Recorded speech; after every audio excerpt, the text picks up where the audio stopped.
Welcome back to the Riyadh Masters. We're up to day 3 of the group stages, getting closer and closer to determine who will be the team situated in that playoff bracket. Another day where we get a new background as well from Denog. What's up? What's going on behind you? Where are we? We in the office? I'm just in the office, nothing too fancy today, but who knows? We could go on a bit of a journey throughout today because we got 4 great series again. You and I'll be covering the first 2, and there's some bangers in there, aren't there? Yes, there are indeed. We'll get to the schedule in a little bit, but of course, how we, the format and how the playoff is getting set up. Of course, Group A, Group B, top 4 teams, moving over to the upper bracket of the playoffs, 5th, 6th to the lower bracket. And then unfortunately, 7th and 8th, they will be out of contention for the grand old prize pool. Currently, there's a couple of teams I would not expect to be in that 7th and 8th position, so that's a little bit scary for them.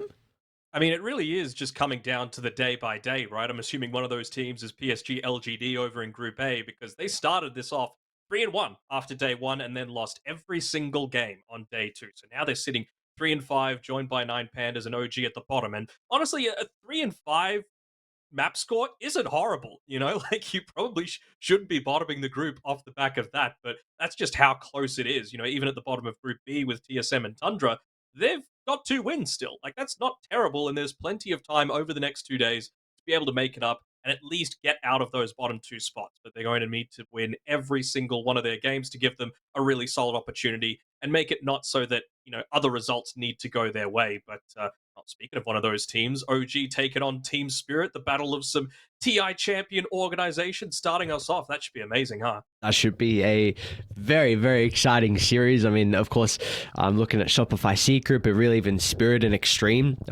Extreme are looking very, very strong at the moment. I mean, yeah, they're tied first. They're pretty strong. 5 and 3 map count for them as well. So, I don't even know if I want to start and pick series because it just feels like every single series that we get to watch is always very exciting. And of course, what the teams are going to be playing for that $5 million for the first place, but all up the prize pool, $15 million. It's definitely a decent chunk of change for the lads.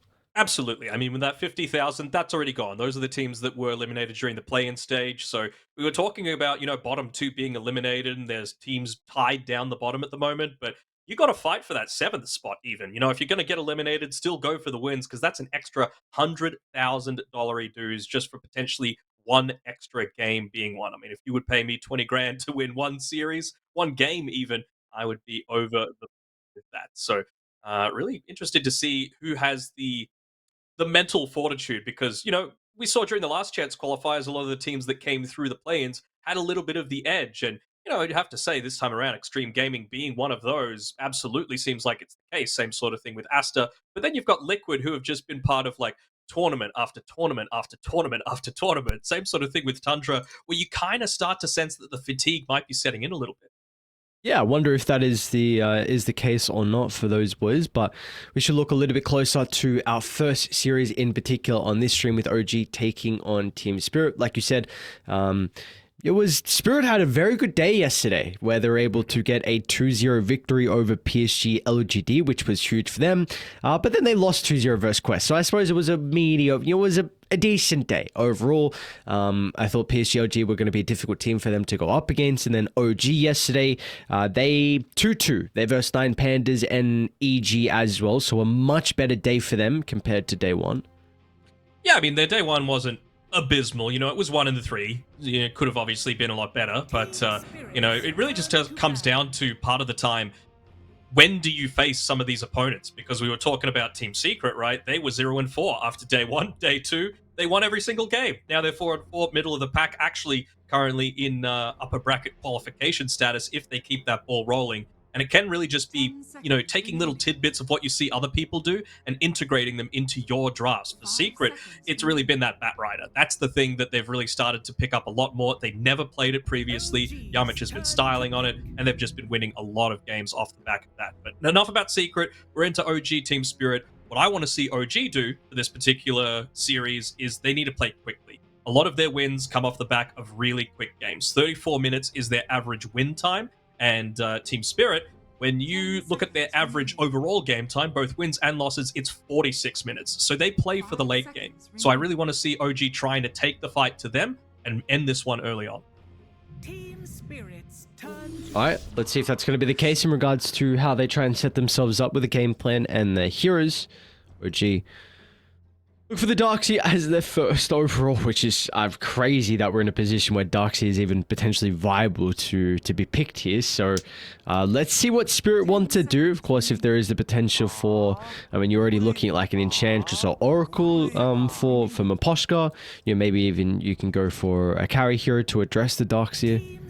I don't think you commit your carry here. I think the Oracle or the both totally. Darkseer really won't be anything other than a 3 and maybe a 4. I really don't see too much of the position 5 Darkseer come through. Don't really see too much of it mid. Occasionally, you know, someone will pick it up mid and have an okay time, but it really is going to be one of those side lanes. So if I'm Team Spirit, I'm just picking a super comfortable Miposhka hero here. Both the Ench and the Oracle are those. Yep, and just to further the point of like why we kind of don't want to carry, it's also at least we saw it have a lot of success in 2 or 3 when Utoru had last pick. I mean, that's been the recipe for them for a very long time with their TI victory too. So it's nothing too crazy, but Utoru with Ultra last pick can just completely take over games. So I too would just like to see them go down the route of Miposhka's hero. You've got now a little bit of flex with the Snapfire as well, whether Mira or La wants to play it. And we know Mira really does not play any melee 4s. Yeah, I mean, really the only one that he's been playing is the Clockwork, I believe, all throughout this tournament. He could play the Primal Beast as well, which we saw Kataomi do for Entity with relatively good success. So I wonder if they do consider going down that route, but it just makes total sense to pick up this Oracle, right? Maybe it's going to be what allows them to maybe turtle the game out a little bit longer. You know, that false promise being able to make a few saves when OG go for the eventual push. Because again, Team Spirit, they're playing for the late game, especially if what's much more likely going to be the case in this Snapfire being mid is going to happen. You want to play for that level 20. And Lyle has been playing a very good Snapfire when he's been able to have that picked up for him.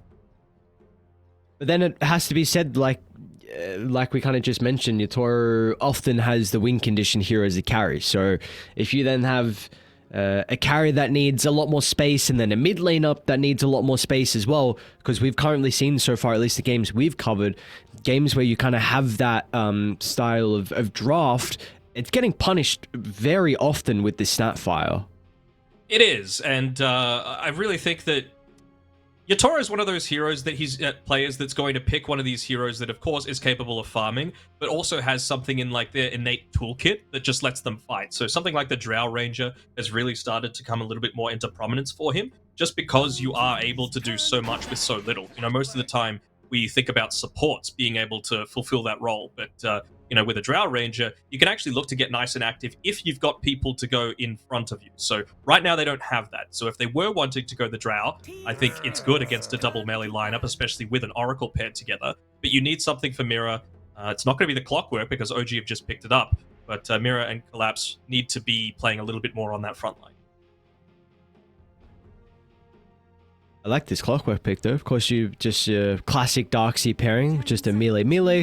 You're going to be able to address the Mortimer Kisses, which is really nice. Always easy to be able to find the Snapfire, who, along with the Oracle, is very positioning based. So Rocket Flare can do wonders for OG this game, and the lane as well for the Oracle is just a little bit frustrating. So I was thinking, you know, might even consider something like a Silencer for OG, which we might see picked up in the second phase, just because both Snapfire and Oracle also kind of need to spellcast, and it would give them extra team fight.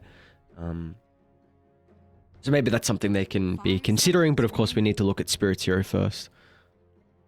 We do. I'm wondering if OG are trying to go next level with this overall, because it's banned for one, and also it's been Tiger that's been playing the Clockwork a lot more than Seb. And I really think they don't first pick this Darkseer because there's plenty of options available to you with the Oracle to be able to stop it from having that level of effectiveness, right? I think OG are too good of a team just to forget about something like, oh yeah, they can go offensive Dispel in this part of the draft. You could have very well just gone Clockwork first and then the Darkseer if that's really what you were wanting. So I'm thinking, like, are OG going to go for something a little bit crazy here? Like, are they going to go for a lane swap? Are they going to go for, a position 4 to be able to harass back the Oracle. I'm not sure, but it certainly is an odd start to the draft for OG. Can you even go for another I mean, maybe you pick another melee support, but don't you just want the Clockwork Darkseid together and the clock into the Oracle lane? You do, but you don't want the Darkseer in the Oracle lane. Is the downside. Yeah, but I mean, right? that's gonna happen. You can't. I don't think you can move that. This is just the. This is what I want to see. Understand Like what you're saying, but it's odd. But yeah, I mean, this is the thing. Like, why do you pick Darkseid here when they're going to be able to respond? So obviously, they feel like this hero provides them a lot outside of the lane, like whether that be the aura itemization from DM, maybe it heavily limits the hero pool from your Toro with just the wall of replica being very solid versus a lot of carries. But yeah, I mean, like you said, when you pick it this early on, it's going to be counted. So your lane won't be the greatest, I imagine, for OG. Yeah, I'm also just wondering what Team Spirit are leaning towards now in terms of their in terms of who are they going to pick up for the position 1, because you can see OG are really looking to target a lot of those heroes that can now play.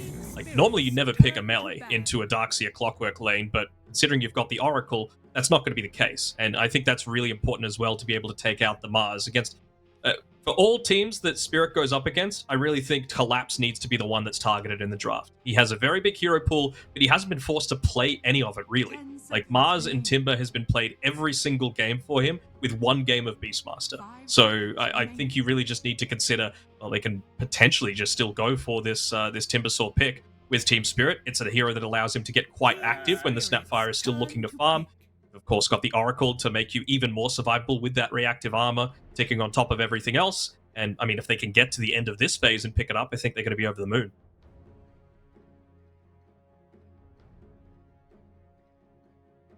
Look at the attention Spirit are putting on BZM's heroes as well.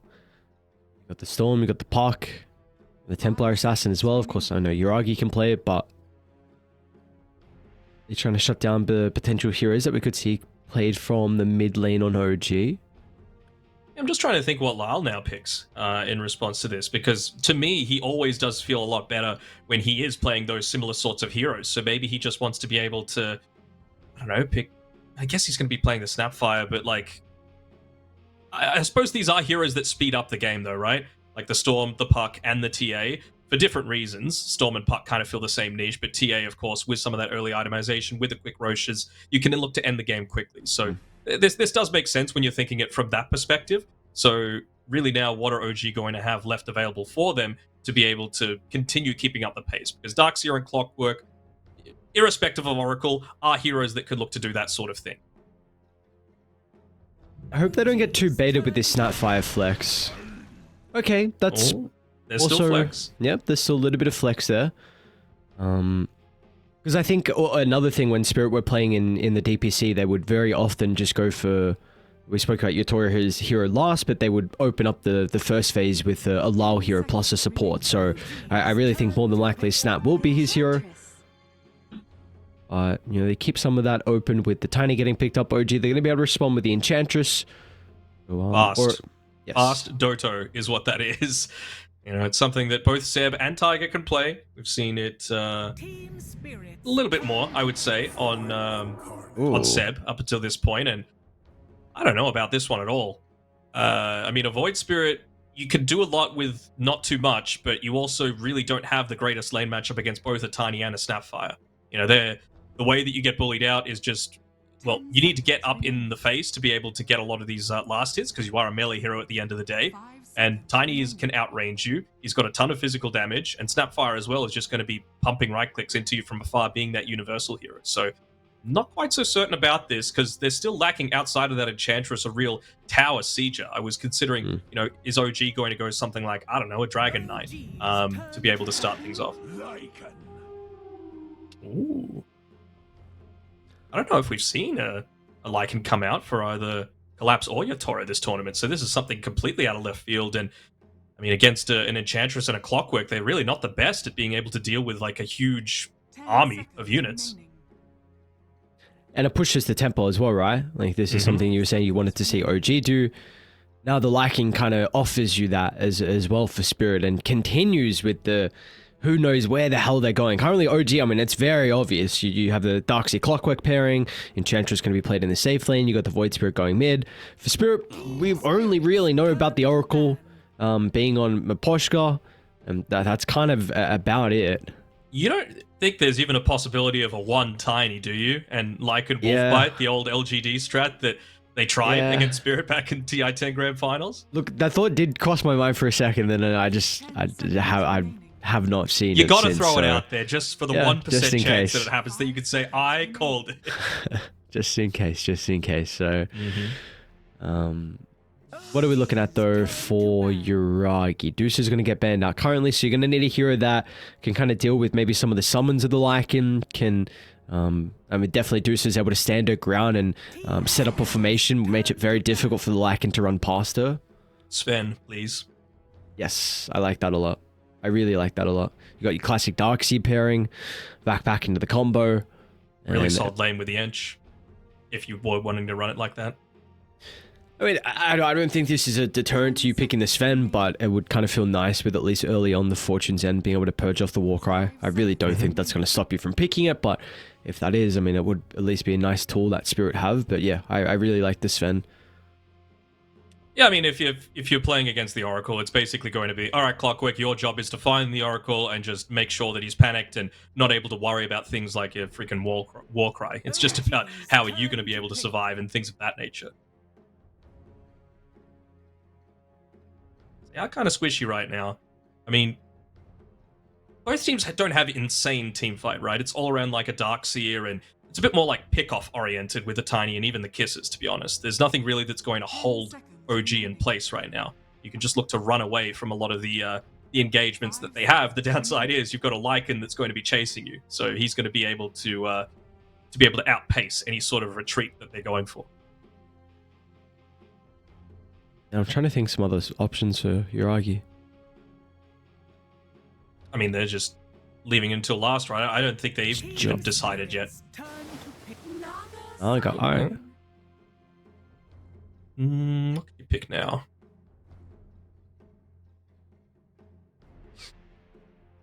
They can't Lesh.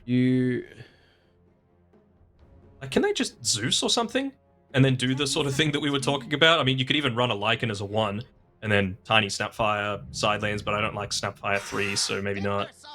Oh yeah, the Timber Sword that they left until the end that Collapses only played that, and the Mars. So yeah, I mean, this makes a lot of sense to me. Lots of AoE damage.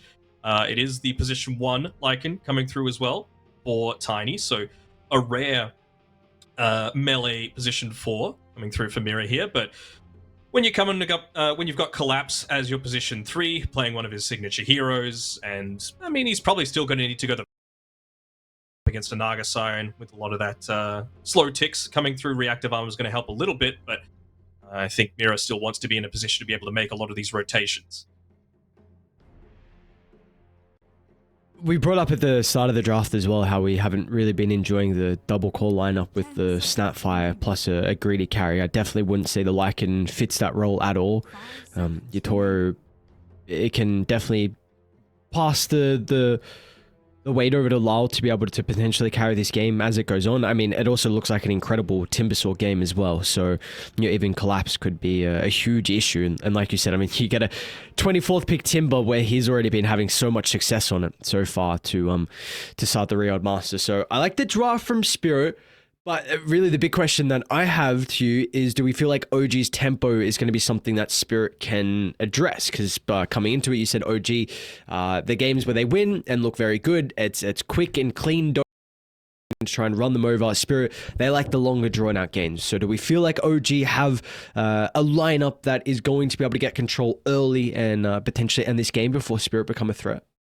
If this Oracle wasn't in the game, I would say potentially yes, but I really just feel like DM's game is going to be pretty heavily sacrificed as a result of, Maposhka just in the laning phase. Maybe I'm completely wrong. Maybe OG have a way to be able to manipulate the lanes somehow so that this isn't the sort of two. And I'm really wanting to see Yuragi not go for this real butterfly, manta, heart sort of build Nagasaran. I'm going to need to see an Orchid. I need to see him get really aggressive and try and take out some of these heroes before Spirit can get to their later timings.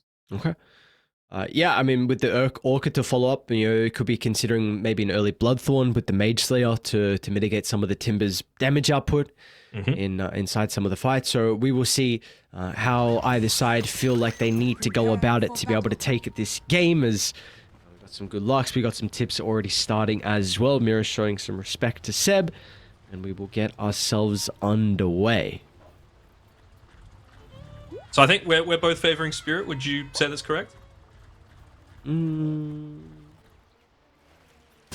gotta say it. Can't wait for kills to start happening.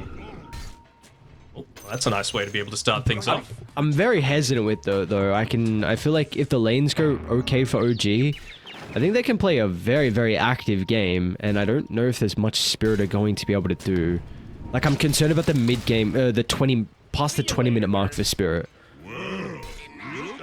Okay, I can appreciate that. I'm also feeling like Spirit has the potential, like, maybe not even having to wait for Lal to hit level 20, like around the time where he's level 10, level 12. Just the lanes have gone so well for them that they don't really care. I still feel like this lane should go totally fine for the Snapfire versus the Void Spirit. The Oracle plus Lycan should be totally fine against the Darkseer Clockwork. I think that's how they're still going to be doing it, but we're seeing Seb's moving up towards the top side and Clockwork's still hanging around bottom, so maybe they have gone for this little bit of a change-up. The battle begins. Seb having that enchant against the Lycan Wolves is going to be a nice little handy tool to have. I just want to kind of rephrase what I said before as well. I feel like OG, the capability to make plays on the map is much easier compared to like the Trio and Spirit. I feel like you have you're going to have DM amplifying a Void Spirit Clockwork with an Enchantress like running aggressively at you and being able to take over your jungle and get objectives, and then for Spirit you can't really do that. Like, you're going to play around your strengths of like the Timber being super strong, the Kisses cooldown, but like Radiant aren't relying on those big items or big cooldowns, so that's kind of what but I could see Mira getting to a situation where he just gets like a pretty early Blink Dagger and being that real like tempo setter in a lot of things. If he dies though, that's going to be certainly hindered. See Tiger already getting up in his face right now. I mean, a lot of that minus armor coming through from Yuragi as well, once he skills into the Riptide, is going to be pretty effective too. Against the tiny 0 armor to be able to begin with, but it's actually Tiger going down first. I mean, turns out you can't just walk up into a Timbersaw. No, it turns out you can't at all. This is... So, you just said, Miro, we want to see if how fast the Blink Dagger is going to be for him, because this is a free Timbersaw lane. I mean, Miro could leave it level 3 if he truly wanted to. Collapse can do whatever he wants in this bottom lane. So for Miro then, what is kind of the game plan for him in the laning phase, in the next couple of minutes? What's the choice? Does he make stacks? Does he secure water runes and play around mid? Does he look to go top and potentially get kills there? I don't think you need to go top necessarily. I think that lane's going to go just fine for you. To me, it would much be more down the line of the stacks and water runes. All right. One more right click. Seb might get him a post conduction to the trees. Yeah, it's that sort of situation where you can look to just use the tree grab to be able to like stack the ancients, then you right click the hard camp once, you go protect the bottom water rune a little bit, make sure that the lane is even easier for Lal coming up against BZM. All of Spirit's lane's currently going incredibly well for him. This is, I mean, just having a look at the overall health in that mid lane. Lal obviously well ahead of BZM right now, and that's just because of what we were talking about, right? Void Spirit, it's despite being a universal hero, not having a ton of armor to be able to start things off until he really starts to build up some of those levels. And every time you need to come forward for a right click onto a creep to be able to get a last hit or a deny, you're just going to get scatter blasted in the face. I'd really like to see Mira secure this next water rune. I mean, with how much pressure Lal's putting on BZM, if you take away that rune, all of a sudden he's going to be begging someone to die in a side lane just to refill the bottle. So we'll have that up in a couple of minutes. Bottom lane, though. Poking on Collapse. It's actually a decent chunk of damage they're doing onto the Timbersaw with all these Riptide procs. Lots of Riptide procs, but he does have even just the 1 point of the reactive armor is going to be able to do a decent amount as Tiger. Has to be very careful. ZM as well. So he's in a little bit of danger. Yeah, I'm really expecting once this Vanguard comes out, that's the point where Mira can look to leave this lane. So probably around that 4-minute mark, really just wants to get get Collapse this next wave. Make sure that he's not allowing too many of these lane pulls to happen.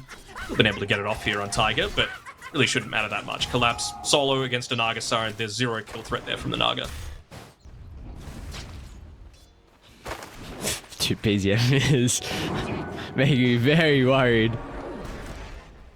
I'm concerned. Top lane got some action as well. Seb's going to be okay for the moment. Back and forth, nothing too crazy. And he's getting traded between the two. It does look like Tiger's going to be forced to rotate to try and secure one of the water runes. They might actually get both. All right. Yep. That is a very nice sequence of events for OG. Lars not going to have too much mana to play with now. Yep, doesn't have a lot of mana to play with, doesn't really have any stats right now outside of the items that he started with, but he's got a crown that's going to be coming out to him fairly shortly, so still should be relatively okay in the grand scheme of things. So topside, DM having a little bit of trouble, Tiger slightly off the mark with his cogs, but Zeb, I think he's doing what he needs to, based off the fact that they were able to yoink away that water rune, looking to try and make a play here. This is all set up, stealing that room. Lol. A little bit low in the health department. Miposhka's going to try and tip in to offer some assistance. But the rotation out of Seb and Tiger taking that rune means that OG will be able to help out BZM in this trickier lane. Yeah, for sure. It's the sort of rotation that you need, and it's not even like it was just that one play solo, right? It was the water rune setup that allowed that all to happen. So that was a play 1 minute in the making. Even see Tiger looking to be a little bit of a menace, stop a lot of these stacks from being built up. You can see that Mira was prioritizing that for now, and Tiger with this movement is even able to place up an observer ward onto the high ground. So he's going to be able to scout out when some of these stacks are being taken, even removing that watcher vision. I think it was yours. They are starting to wrap on BZM though. Trying to get himself set up. BZM's going to play accordingly. Does he still? Oh, he even chucks out a stray remnant. But Where does Tiger go? yeah, A little clockwork, just trying to stay inside the cogs there. It's his one last little bit of safety, but even Mira's kind of cutting the wave a little bit here. I wonder if they do want to put some damage in onto this tower, but they don't have a siege creep to be able to play around with, unfortunately. would you like to see Yatoro play a pretty active game once he gets his shapeshift? I know he has an incredibly free lane, but you know there might be a play for him as actually low mid lane again. BZM and Seb is starting to get a decent chunk of damage in that will secure the power rune as well for BZM. Yeah, I want to see him get active-ish, but I really... Who are you thinking he's going to be able to make that play onto, right? Because the Naga Siren can just run away, the Darkseer. He needs Miposhka there for him to be able to do anything. BZM got a level advantage over Lal. Miposhka nearby should be able to give him some space as well. Seb's still hanging around. Lal's might be in a bit of a tricky scenario, Seb. especially with the use of the Hurricane. Nice use of the creep from Seb and BZM. It's not really showcasing the last hits, but those killers are really helping out of the net worth. And Collapse is a little low on mana. I suppose he does have the Soul Ring, though, to be able to interrupt a lot of Tiger's movements here. He's just trying to do his best to be able to yoink away this Wisdom Rune, but holding on to the stun, will able to net him the kill, and they'll still end up getting the Wisdom Rune on Team Spirit. So honestly, this, even though it is still a slight net worth lead going over to Team Spirit, even though Yatoro is completely uncontested on this top side, and honestly, Collapse is having a good game, this is still going a lot better from OG than what I was expecting it to. You know, DM isn't massively behind the rest of his cores, even though, you know, he was basically just counted for the lane in the first phase. You've had two really solid rotations now. Seb is trying to be as annoying as possible. That first shapeshift is going to net a kill, but obviously not the same level of effectiveness of hero that you would have wanted. Nothing to your pile. Ooh. Seen an early nullifier queued up here by Yatoro. It's after the Manta Style, sure, but it's still going to be quite effective again against that Darkseer, even if the Oracle is being focused down. Not just the Darkseer as well, also the Void Spirit in terms of his survivability too. Action is not going to stop around this mid lane. See done by Oh, spawn bottom. Little position inside the river. BZM's going to use his last step to jump on over and burst potential. They are shutting down Lal, who was bodying BZM through the first 4 minutes of this lane, but I mean, and now BZM can start to get really active. Treads completed, maxed out Resonant Pulse, shortly DM. In fact, now he's even got maxed out Iron Shell. So we could see them start to combine together a little bit more at the early stage. We can. I'm sorry, I'm just looking at Yuragi on this top side. Mira's trying to chase him down as Clockwork does die. Won't be able to snipe the courier before he TPs out, but still forces a rotation down from Lal. So that still lets them play around this bottom side. But BZM, even without a lot of mana, he's moving up towards top because he knows there's no way at all for this Snapfire to be able to TP up and try and contest. So doesn't look like he'll be needed. Radiant's bottom tower is under attack. We had a couple of kills, right? Tiger going down and the Oracle, so all the craziness of Yuragi making a little bit of space, but I wonder if this bottom lane is even playable now, because Collapse is... Looks like he's got pretty firm control of the area. Maybe Tigers shouldn't have soaked some experience, but looks like they will trade this top tower, more than likely. Yeah, I mean, it's not playable at all. That's why you saw Yuragi up in the Dire Ancient Camp area previously, right? He had the ward to be able to play around with, so he was always going to spot TPs in, and he knows that he just can't contest into Collapse. Honestly, like, once the Vanguard was picked up, but it was only level 4 on the Timber Sword, that was enough. A very ambitious TP up from Seb. Another shapeshift, another kill onto the Enchantress. It's going to be the call from Yatoro. Does he want to continue to stick around? Shapeshift's about to expire. Tiger doesn't have the hook shot just yet, though. Radiant's bottom tower is under attack. I mean, you've got the False Promise sitting behind, so I really don't think this is going to be a kill that's at all viable for them. They actually had a 2-level advantage on BZM over Lal. He's been able to close that back into just the 1. But certainly still a lot of kill threat for this mid lane if it's left unchecked, as he's even got a shield rune to be able to play around with here on the Void Spirit. So maybe they do go for a dive. Not sure if Miposhka's going to be worth it, though. I wonder how different the item build as well is going to be for BZM, because we haven't really seen the Void Spirit in a month or so.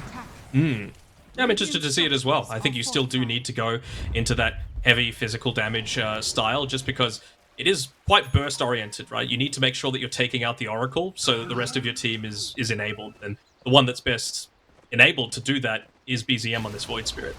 Radiant's bottom tower has fallen. Smoke off from Team Spirit. They're going to be on the mark with Yuragi's farming pattern. Does smoke pop inside the lane? They're going to be able to get out. What a place for the smoke to pop with the tower to grant some vision. And they even use the kisses as well. So that is a nice sequence of events for OG. They can maybe start to bring some heroes down. They will have to go into Collapse's domain. And Tiger reveals himself really early. Rest of OG are going to start to funnel together. That's a pretty goddamn good hook shot, all things considering. Even DM wants to get into the midst of it all as well, but let's see what BZM's going to be able to do to turn it around. It's a 1-for-1 to start. Collapse doesn't have the greatest mana pool. That'll be enough to get the kill onto Seb, but they separate away from the Snapfires. Now, Lal, he's going to be the primary target, protected with a False Promise for the moment. Now, Spirit, they can turn to DM with a cookie to hold him into place. BZM's still got to try and make him work for it, giving some time to DM to get out of danger, but all of a sudden, back down south, Yatoro's going to come through the rift. Another use of the shapeshift should be able to run down BZM inside the tree. That's a pretty good TP out spot, and BZM will make it. Nicely done. It's a lot of space being made for Yuragi as well. You know, he's playing this Naga Siren. He's been relatively uncontested, made sure to get out of dodge very, very quickly when he sensed that the action was starting to come for him. He's gone this Hand of Midas build, so this is a style where you just want to sit back and farm. You are not joining into any fights. You're basically only using that Song of the Siren as like an escape mechanism as opposed to a setup eventually for your team. You can see 0 points in the ensnare as well for Yuragi. Clean. Should be able to... Oh, didn't get the cogs out from Tiger, and now with Collapse here. Tiger's a dead man walking? Okay, yeah, they get him. Now Collapse. Maybe they're going to stick around for the tower. You just brought up before, you know, Yuragi was farming while that engagement was going on. One person who's not really farming or getting, you know, a lot of gold as a whole is Mira currently. Level 5 on the Tiny. Second last net worth out of everyone this game, and so this could be a bit of a late blink dagger timing for him. Yeah, that's why I was really thinking that he was going to prioritize those stacks quite heavily, because the only one that's capable of picking up a lot of those Ancients for the team at that point in time was Collapse, but he was just busy playing on the lane and preventing Yuragi from being able to just free farm that bottom lane. So maybe he just needs to be a little bit more selfish for himself, because he is such a big part of the playmaking potential for Team Spirit for this first, like, 20 or so minutes of the game. Dude, your Toro's hitting. Actually, hold that. This is a very interesting move from Spirit. Look at the pathing all the way around. BZM's going to have ample time to be able to react. Only one step charge at the moment. As well. Shapeshift from your Toro, so back to top. BZM. Lalal's not going to reveal his positioning. No one is TPing on BZM to somehow get out and just collapse. The help of the Kai spell amp, he just blows him. He even gives a tip to Lal as well. Come on, brother. You didn't think I was gonna get the kill? He had no respect for him. He just wanted to farm, you know. It's a farming one of his kisses. They're even going to be able to yoink away this Wisdom Rune, it seems. Collapse going into enemy territory, and, well, he's going to get spotted out by the Rocket Flare, and actually TPing a bunch of people to try and pick him up. The boy's going to be there to save him. Mira's there, and yeah, all these TPs are going to result in nothing.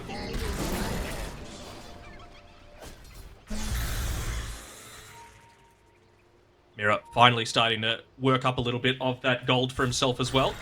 Just about 700 away from the Blink Dagger, so certainly looking a lot better than he was in previous times. I still do want to see him start to build up some of these stacks, just for that free gold that he's going to get. I think he's been very good at playing around the map, 1, 1, and 2 right now, protecting his cause, but it's about him for this next little bit. I want to go for a smoke, maybe just feeling like the Tumbler's Toy is enough to be able to provide that big team fight impact.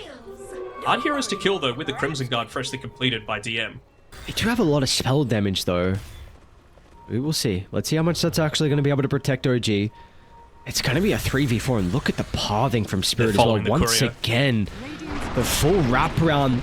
They're going to be able to backstab OG, then Mira, he'll land the combo as well. Now, what's the call? OG going to try and position themselves up on the high ground. Tiger will find some separation, but everything's just being used defensively. Mira's got another round of the Avalanche. They want DM instead of Tiger as a much more valuable kill. The Surge... Ooh, nice little juke. It'll be a little bit more difficult for them to catch up, and is no one gonna die? Oh, maybe Maposhka will over to the right side. BZM and Sev fly on over, so somehow in the end it's actually the Oracle that is the only person that dies. That was a cute little sidestep there by DM. Went to go left and then juked him up towards the north-hand side, making sure it was holding onto the toss on Mira to make sure that he would interrupt as much of that surge as possible, but just wasn't able to do it.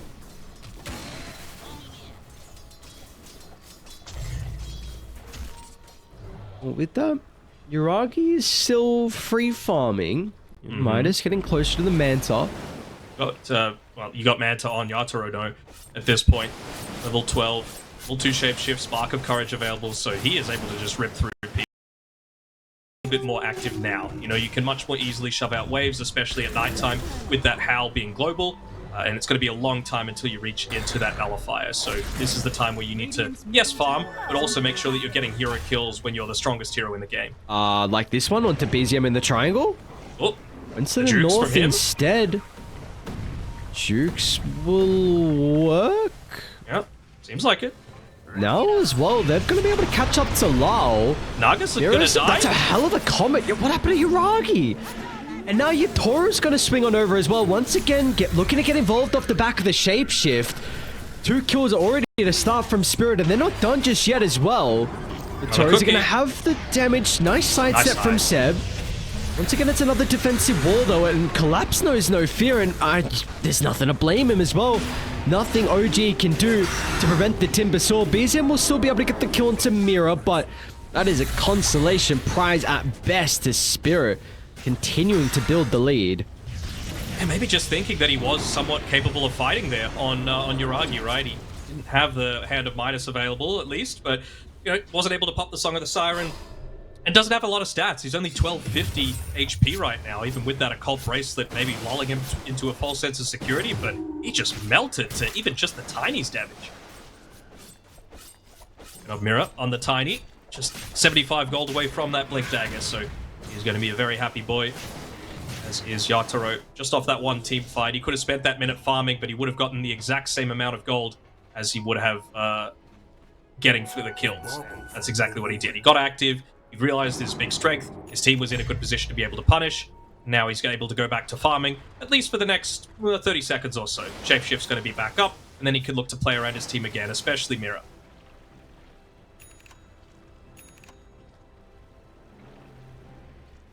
hunting, just taking space away from the map. Yuragi's going to be pushed out of the jungle. Continue to slow down some potential farm from him. OG, they're going to try and make a play off the back of the smoke. Seb's already getting set up down bottom. Is Yatoro an easy kill? Don't think he's an easy kill, but I mean, they've got a tier 1 tower to be able to TP to. So they're going to need to be perfect with their lockdown here. No one else is nearby to protect Yatoro. He quite often reads smokes, but this time his awareness will not be on the mark. Really nice. I mean, that is a much needed kill from OG. They bring all 5 heroes, and finally something goes their way.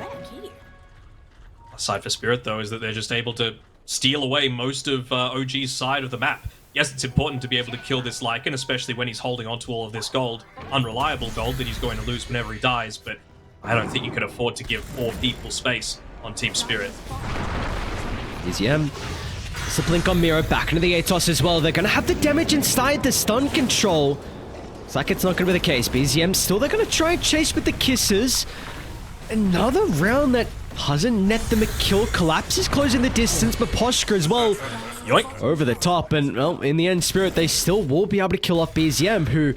So, Lau, good first 4 minutes, then it was all BZM along with OG's supports, and ever since then, we just haven't really felt too much impact out of the Void Spirit. Well, they think they could kill DM up here. They use the glyph to be able to TP onto the creep wave, with Maposhka joining him as well from the outpost. Is DM going to be able to get away? I don't think he will. Placement. Yeah, really nice ward. Just could not keep quite it landing shy. with the stun. Going to be able to TP away? The Atos. Fortune's End is back up, and the damage has been dealt, and now with Mira here, yeah, no hope of a TP there from DM. Showcases how survivable he kind of is with all his items, but nonetheless, it's going to be a kill for Team Spirit. Still, though, I wouldn't say that's the worst, right? I mean, I guess Collapse was still able to get a tower, and you did have BZM still dead as a result of that previous kill by Maposhka, but he was never going to be in a position to get active. So the fact that you're drawing 3 people away with that Wall of Replica on cooldown at the time, it's like not the worst sort of death. You know, you're creating a lot of space still for Yuragi on his Naga side. Collapse. Let's see how truly strong this Timber is if he's going to be able to do this 1v3. Apparently Mira's here as well. Drops a stray avalanche. BZM's going to try and commit for the Wisdom Room. He was going to be able to steal it. And he stuns. They got one for Mira. Collapse? What is the damage, man? BZM, no hope of even escaping. And now this is given plenty of time for the rest of the Spirit to show up. So Collapse, he's got more reinforcements to play with. It's going to be another combo, but it really doesn't provide them much turn potential as, again, all the ultimates from OG are used in a defensive way. That's a long... Okay, that worried me for a second. And all you end up losing at the end of the day is just your Tiny, right? Who done his job. You know, he set up multiple times. And this was the big hero that I was talking about, that big playmaker that Spirit needed to play around. They have been so much more on the front foot ever since Mira has been able to pick up that Blink Dagger. So nicely done by him. I'll just give him Collapse the TP saying, thanks for creating a lot of space for me, my man. Even though you didn't even end up dying at the end of the day. And he's even opted to buy a flamethrower Aghanim Shard or the Timber Source. So now, off the back of a lot of these skirmishes that are going Team Spirit's way, they're actually going to have the potential to take some towers too. Of course, Yatoro always has that threat, but he really has just been focused on farming towards this Nullifier for now. Remember, the focus is going to be Roshan as well with the remnants of the double damage rune. So only a couple of seconds, but look, Radiant have very good vision around the area. They're well aware this is going on, but they just feel like they don't have the capability to fight. Probably with Song and Wall on cooldown, it would be a difficult engagement for them. How about I'll pop the little shredder. Get that minus armor going in. Does this game ever get easy though for OG? You've already showcased the potential to deal with Yuragi, and I mean, I feel like that's going to continue to be the case, right? Maybe Mage Slayer could be somewhat of a timing. I mean, it is heavily going to stop a lot of the damage from the Timber, the Snapfire before he kind of gets his items and levels, but I just feel like the fact that Team Spirit are in this current position, it's going to be very difficult for them to be taken off the throne as Lal. Nice force stuff down to the low ground. Very awkward position now for Yuragi to look to get the kill. He is still trapped inside the river as Seb comes from the opposite side. I think, oh, nice hook shot. I think it is indeed. It means that Seb's going to freely be able to get the impetus going. Collapse wants to try and address the Enchantress pure damage. Should be able to do so with ease. And now Yutoro's shapeshift as well is hunting for BZM. They're going to be lacking some of the control though. BZM gets out. Can they get anyone else? So they do have a lane ward that scouts DM. Surge has been wasted now. Tossed back into Yutoro. Nullifier's coming. Oh, it's a really nice vacuum from DM, and that might enable him to escape. Nice spell casting. All right, evasion gameplay. I like it. I like it. That Skeleton Warrior is doing its best to just try and keep the lane push, but Uragi's doing the same, basically ahead of him, and he's actually got the Heart of Tarask finished up now on Uragi. So he's a very tanky boy, but like you said, he really is that Mage Slayer that's not necessarily going to be protecting him first and foremost. It's the rest of the team that just needs to be enabled to do a lot more damage. Seb's even going into a Mage Slayer for himself as well. This is a nice little way to provide some survivability. Other end, you still got Lyle, who he's level 15. He's not in the worst situation. He's gone like a very utility-oriented build rather than pure damage, and I like it. I like this sort of style from him.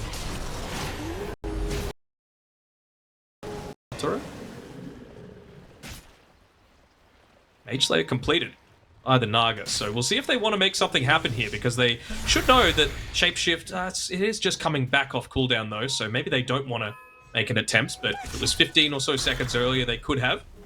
That Mage Slayer available, level 15 on the Naga. I feel like BZM is wanting to heavily prioritize getting this Manta style for himself, but I think they're wanting to give him the space to do so. Full on wraparound. This is very difficult for OG to read. Somehow they do. Oh, they can kill the courier as well. Ultimate Orb gone. A bit of a beacon now.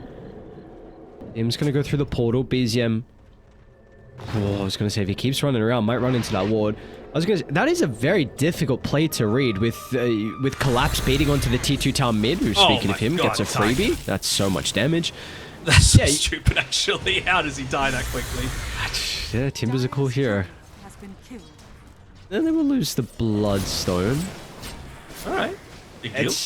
It's crazy that you were mentioning, like, this is one of Collapse's your best heroes that he's had so far, the Riyadh Masters. And they get a 24th pick Timbersaw that is 10, 0, and 4. Like, in quite the ideal game for him. Sure, you know, there are some weaknesses potentially. You can speak about, like, the late game Enchantress. Big reason why Seb is itemizing this way. And speaking of Seb, also is going to be in some danger as well. Yutoro's, he got the attack speed. He doesn't know. So Shapeshift use, I mean, it's not the longest cooldown, but the 15 talent, though. Or if Yatoro, like, he's going into a little bit more of this damage, he's got the Skadi, he's got the MKB queued up. Wouldn't be the worst BKB game for him, just so that he could ignore, like, the Seb Untouchable. Okay. Ooh. What's going on? Jump in. Quick reactions from Mira. Uragi's going to be able to sleep them and set up for DM's combo. Collapse is currently not with the team. This could be an okay fight for OG. They're going to target down low at the moment, taking the Snapfire out of the equation. BZM dealt with Maposhka as well. This is a perfect start to the fight for OG. They need to get more out of it. They'll be able to deal with the first life out of Yutoro, but Collapse has shown up to the party. How strong is the Timbersaw going to be able to turn the tides? As Collapse is going to try and do his best. They'll toss back Seb. A lot of attention put onto the Enchantress at the moment. Have Still OG alive? just used everything in the arsenal in the first round of heroes? Looking like that might be the case for the moment. Collapse tries to chain away, but how are they going to be able to escape now? They can continue the chase. He'll secure the kill. Collapse is not done just yet, but it's not going to matter with Uragi beating into the Timbersaw. That's a huge streak. And now Uragi, he can look to mirror as well as the river will run red. What a fight for OG. I mean, all the pieces came into place, right? We've been talking about how that Oracle needs to die. It provides them so much survivability, and BZM was just able to get on top of him and completely ruin his game. That was without the Ultimate Orb, that was without the Manta style completed, and now that his courier's back up and off the back of a successful team fight, he ended up getting that godlike streak away from Collapse as well, so he's more than halfway towards his own nullifier. What? Dude, he's got it. This camp, he's got it. That's so crazy. What a fight, man. It's just... Yeah, you could not have asked for better. Uragi saw that Collapse was at the triangle because that's where he TP'd out from. So they had the full read that it was a 4v5, even into the Aegis advantage as well that they were playing with. And now OG, they're the ones with the net worth lead. It's a net worth lead. It's mostly around this Nagasaran though, right? So it's still the sort of situation where you know, if Yuragi is out of position one time, and that doesn't even necessarily need to be him on his own and quote-unquote killable, because the man is tanky. You know, he's got an Elven Tunic, he's got a Heart of Taraz, Manta-style, Mage Slayer, but if he TPs away kind of like what we just saw Collapse do, and they just can't fight with the Naga, they're just going to get swarmed over immediately. Going on bottom. Only 3 heroes going at it. We're going to be able to TP him wild over the Boots of Travel. Nice use of the illusion room from BZM. He's going to be able to step out of danger, but Tiger doesn't have the same fate. They cancelled the TP out of Yuragi, so this is an all-out retreat from OG. They're going to have to cut their losses, and unfortunately for Seb, he will be involved in those casualties. I really want to see like a Scythe of Vice, something like that, come out as well for Yatoro. I feel like the past few fights he's been really desperately trying to get in onto BZM, and there's just nothing that he's been able to do to be able to stop him from getting away. They are lacking those reliable stuns to be able to start things off. Hell, maybe Collapse could even look to go for it, right? It took them so long to take him down just that one time. Now that he's got a lot of that survivability with the Bloodstone, with the Lotus Sword, Kaya Sanj, and the Paladin Sword, I'm really not seeing him die anytime soon.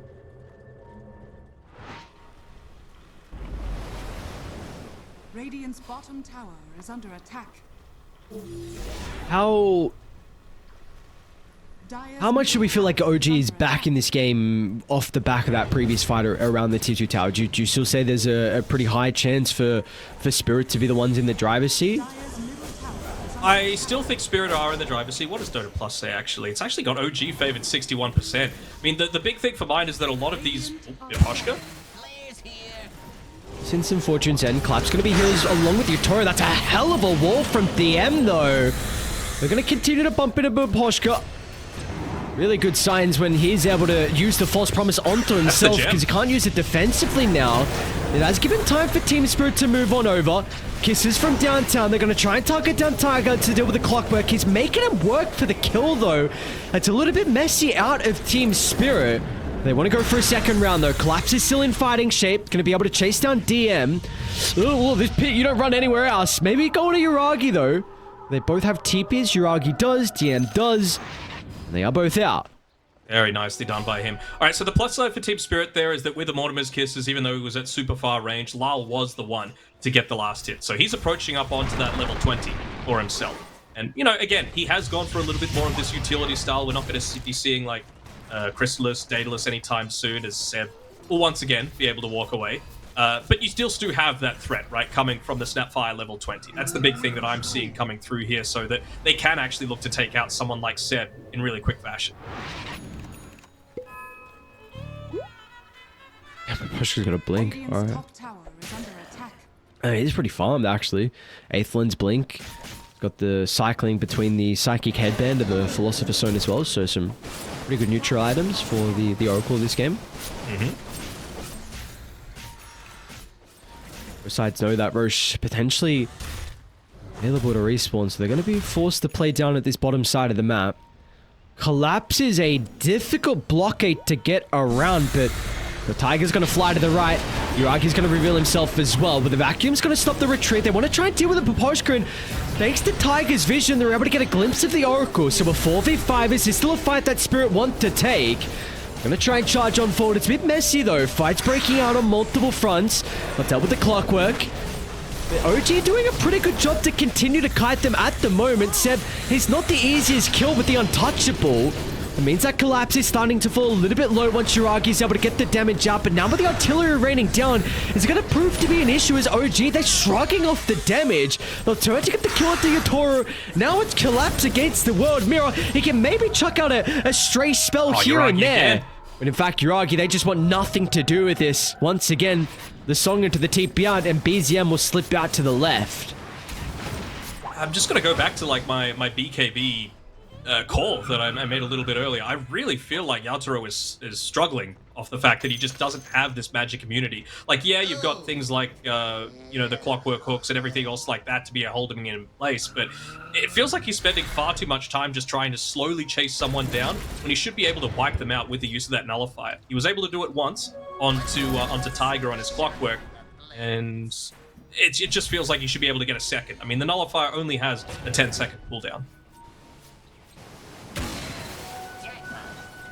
I think it's we're also seeing this a couple fights in a row now, right, where Poshka is has died to start him, which is crazy to say considering his itemization. So, and his positioning. He was in the trees. Like, he wasn't in a bad spot. Which is huge props to Tiger. Like, he knows his role, and he's playing it incredibly well, along with They're pinging him BZM. again. They're just using these Naga illusions as well to be able to scout when Tiger isn't able to be in a position. And you don't always want to use that rocket flare to be able to reveal your positioning, right? Oh, Mirror. They got a blood Gonna get the start Naga. onto Seb. Should be able to struggle some of the damage of the moment. Look at Tiger, man. Beelining to the backline. Maposhka, where are you? Is it right, though? Is everyone else going to have the same fate? Mirror's very split from the team. Looks like Tiny's going to be surrounded with 4 members of OG. Immel over to the right side, though. Tiger, he's continuing to get chased down as well. These massive fights are really continuing to favor OG currently as the shapeshift. It's only got about a quarter duration left for Yatori. They've got to get kills and they need to get them now. But once they get on top of Lal, Maposhka showed himself for a second. Blink over to the bridge. He's okay. Collapse. He's able to get out though. Half the team is running and half the team is fighting. I don't know what to call. Someone needs to make it. Someone needs to be the vocal person. Collapse. He looks pretty goddamn untouchable. You're not going through this, man, so it's everyone else. BZM wants to deal with the backline once again. Targets down Yatori, but Hitsu is very survivable. Tiger's still alive as well. What is going on? Where's the damage? Where's the heroes dying? Finding a collapse. Deals with Tiger. And now he's going to come back into the middle as well by the secret shot. That's a buyback out of Tiger. Seb just bought back. He's Kisses dead. raining down. That's a dieback out of Seb. Mirror's going to be able to get the toss back as well. But a great reaction out of BZM. Gets him out of harm's way. Mirror's going to be okay for the moment thanks to the defensive cooking. It looks like OG, they've had enough of this team fight, but it's a bit of a heavy investment. The buyback out of the Enchantress, the buyback out of the Clockwork as well. And Collapse. What can this man not do? 16-1 and 6? Well, I don't even know if he fell below 90% of his health pool. He didn't. Die is what he can't do, pretty much. And he is finally looking to go into that Scythe of Ice as well. You know, he has been overwhelming. He has been so hard to kill at this stage, nearly dealing 10,000 damage in that singular fight. But the other heroes are just finding it such a hard knock to be able to get in onto and kill and finish off a lot of these other heroes. The plus side, now you've reached level 20 on Lal. This is the period of the game where Team Spirit really like to put their foot on the throat and try and end it. Being able to stall it out long enough that you've hit some of these huge item timings and level timings. And Roshan as well, apparently, to add to that. So, do you consider about giving the Aegis to Lal? Does Tiger consider going for the hookshot is what I'm looking at. He's launched the rocket flare from the bottom side of the map. He's coming through the twin gate now. Come on, can you do it? Wait, no way. Can he time the courier. The courier setup. Oh my god, he almost got it, dude. That was so close. Wasn't the Tiger not close enough. So that's his dieback as well, right? So 65 seconds now without the Clockwork. The nice thing is, with all that going on, you see what Yuragi did. Shoves out mid, shoves out bottom. The lane's in a very difficult position for Spirit to be able to get some value out of the, the Clockwork death. Absolutely. I mean, it was just a 1-for-1 Wisdom Rune trade, so nothing crazy. Oh, mid lane. They're going to try and snipe the Snapfire, but Lal shrugs it off with the Manta. Now Yuragi once again. Song and there is no response. Dire's bottom tower is under attack. I really have to wonder, like, is this MKB worth it for Yatoro? I see no butterflies or anything like that that's going to prevent him from hitting outside of, like, the Elven tunic, you know? I really feel like he could be better served going the Scythe of Ice or the BKB, just so that he can actually confirm kills rather than just me carry, me hit big, you know? You don't feel like there's a damage issue, or that damage issue is going to be solved from Lal? That damage issue is going to be solved from him actually being able to hit people. Right now, they're just running away from him with the... You know, I know he's got Nullifier, but it doesn't stop things like the Dissimulate, doesn't stop things like the Jetpack, doesn't stop things like the Ogre's Heel Totem that Tiger's still holding on to.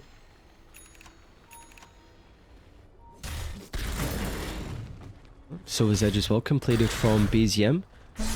Really like this item on the Void Spear. I think it heavily enables you to dance in and out of fights. Of course, crit with this hero is really nice and actually gives you a break for the Timber, so maybe there is actually kill threat now onto Collapse. I think it has to be perfect, as once again, they're going to try and set up onto Lal. The cogs push away.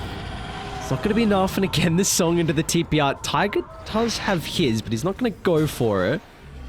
And Miro get a glimpse of him, though. Tiger goes up to north, and he's fine. Will get dewatered. Yeah, I wonder how they're going to be able to still go about this kill onto Collapse, right? Because you use the Silver Edge, you could still use that Lotus Orb for it, but maybe then is the time that you opt to pop the Bloodthorn for it and just all-in focus in onto Collapse, because I don't believe anyone else has any other kind of cleanse outside of the Oracle, and he's going to be still focused on how am I supposed to live, just on my own. Yeah. He's got so much to worry about on just his positioning. And then he's going to be concerned about when is the right time to spellcast as well. So we also have a couple of huge items. Yep, there's the Hex from Collapse and Seb. They should be able to chase him down. Urag is nearby to potentially reveal his own Hex as well. He's going to have the damage by himself though. Looks like Lyle's okay currently. So as the Manta to maybe get some separation in the song. And the cheese. It's still on cooldown for another 20 seconds. So Uragi, your escape avenue. You've had it for the entirety of this game and now it's not there for you. Man's had to do so much for so long. They're trying to get a top tower in response to this, but Lapsy's on the charge once again, level 25. You use that second chakra just for a lot of that AoE damage, and that's what they really need to be able to deal with this Naga Siren. But if you're revealing yourself and you're able to lock in on who's the real hero with that Scythe of Ice, you don't even need it. Oh man. Collapse, dude. Oh my god. He is on another one this game. Mirror as well might feed his life, although he's got bots too. Never mind. Guess who's here? Is Mr. Collapse, who's should be able to chase him down. Hex is available. Do they want to continue with the dive? They should know Naga's no buyback, considering she bought out for the Hex. Oh, the Shadow Blade. Just getting him back to safety. Look to threaten Seb for a little bit, but Sapphire is a nice little counter as well once he is that level 20 to the Enchantress. Doesn't even need any sort of break as long as he's got the little Shredder available, able to just rip through the Untouchable. No buyback. This hero's 40-plus minute game for Spirit. Another one that they just seem to be able to drag out, find their key timings. EM top lane as well. Got the Surge up before the Hex. Oh, BZM, he gets instantly hexed. Oh, back inside. It's just able to blow up BZM. Now we're going to top DM. Right, getting chased away. He's fine. Clockwork still in some danger though. Uragi. Yeah, we just play around with the song. Where's he chasing though? Maposhka gets out of range of this now, and Uragi might be in trouble. Lightning holds him down. Pretty good timing out of the Manta though, but here comes Collapse with the Boots of Trouble too. But the Hex from downtown. Tiger's going to try and protect him. The Harpoon drags him out of the cogs. They got the kiss as well. He calls it quits before the death even happens. Team Spirit. And that is, yeah, that's a well-deserved couple of tips. Collapse went crazy this game. 19-1-9 from the Timbersaw. This is why I said you got to focus the man. He's been playing essentially two heroes this entire tournament. For now, a positive win-loss record. And yeah, it seems very simple. If you can get rid of the Mars, if you can get rid of the Timbersaw, you're forced to see what else Spirit need to reveal if they're going to have any sort of success. And for it to last until that last pick of the overall draft was kind of crazy to me. And Spirit, I would have to say they didn't even play perfectly either, right? They did a good job of being able to make space for Yatoro especially to be able to make plays. But props need to be given to OG because of that, how the very start of the game went and their response to it. I feel like Tiger and Seb were a big part of what even kept them in this game. Yeah, without a doubt. I mean, just... I liked, even in this loss, just the read from OG and how they needed to take fights in the... You know, there was a window where we had like 3 fights in a row where... Like, let's just say around the 30-minute mark. It was very crafty, recognizing, like, deal with the Oracle and just kite Collapse as best you can, kite the shapeshift, and then once that's kind of not available, we saw maybe some issues on Spirit, but like you just got to a stage where you've mentioned it, Spirit late game, they are a different beast, and they're able to get to that stage. We didn't really see like the full prowess of the Snapfire like we've seen before, but you didn't need to with what Collapse was able to do. No, it was basically be part of team fights, have some utility, and don't die so that you get your levels so that you can have that late game potential. Like, they were just basically Collapse supporters. That was like, honestly, a 4 Protect 1 for Collapse. It kind of felt like, obviously, Yatoro, he was the position 1 at the end of the day. He still did have a lot of farm, but he was putting more like tower pressure on. He was going for individual pickoffs rather than being that big core to their team fight. So, big props need to be given to Spirit for that, identifying Collapse on one of his better heroes and really enabling him to the fullest potential. Dire's top tower is under So, I was going to say, Want to have a guess of his damage at the end of the game? collapses? Mm-hmm. 64,000? Not bad, not bad. It was almost 58,000, so still almost double anyone else's in the entire game. So the man knows how to play the Mars, the man knows how to play the Timbersaw, and thankfully for a lot of teams, the Magnus doesn't feel that good this current meta, because otherwise the man is still an absolute meta. Yes, that is indeed. And when he gets his hero in the last pick, we see what he's able to do as well. An incredible performance from him on the Timbersaw, and overall for the boys on Team Spirit. They're going to come out on top in game 1, but it's just our first game of this best of 2. Let's see what OG are going to be able to do to turn this around after the break.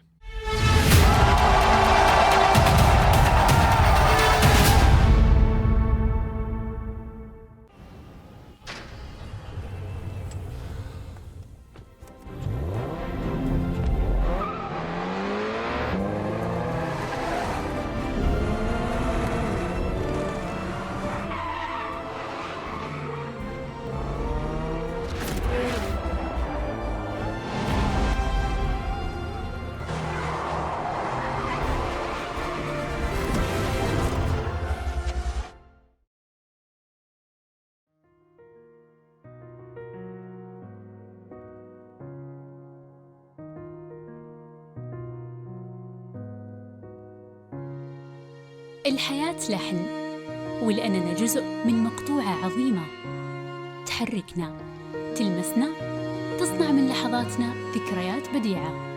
لأن الوجبة، التجربة، المغامرة يعطيك بعد جديد في هيلتون الرياض.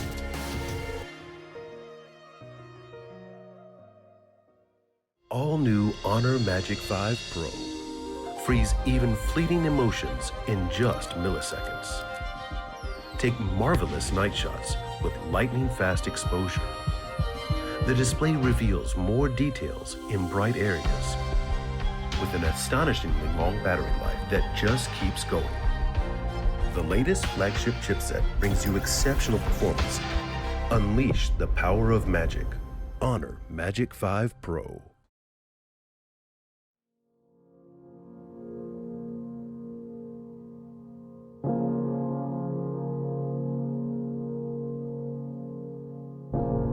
If time were to stand still, if I had a say, where I'd run to, where I would lay, if time bent to my will, if I could decide where I should remain, where I would hide. Sure as the sun, come rain or shine, I know where I belong.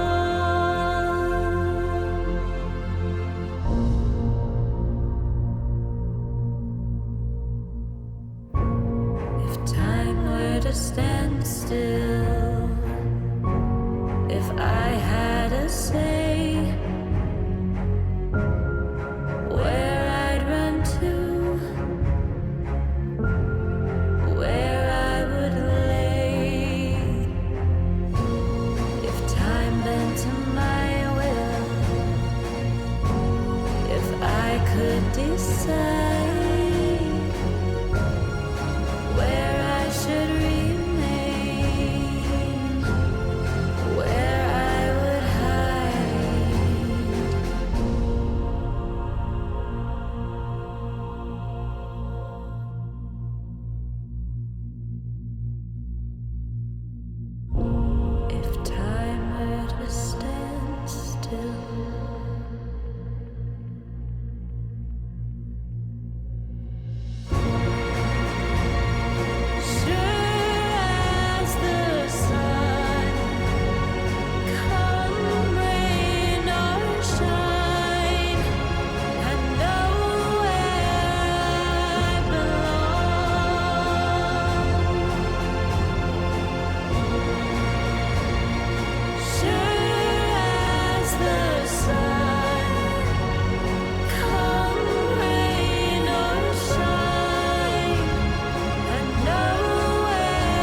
Welcome back to the Riyadh Masters. We've got game 2 coming up shortly. Team Spirit off to a good start for our day 3 of the group stages. We've seen some back and forth overall. Some teams having a good day 1, but a bad day 2. But for Spirit, they're going to be able to continue on with some important wins as well, considering how close it really all is looking so far. Every team has at least gotten a victory, a couple of victories, in fact, and a couple losses as well. So important for them to get another win on the board.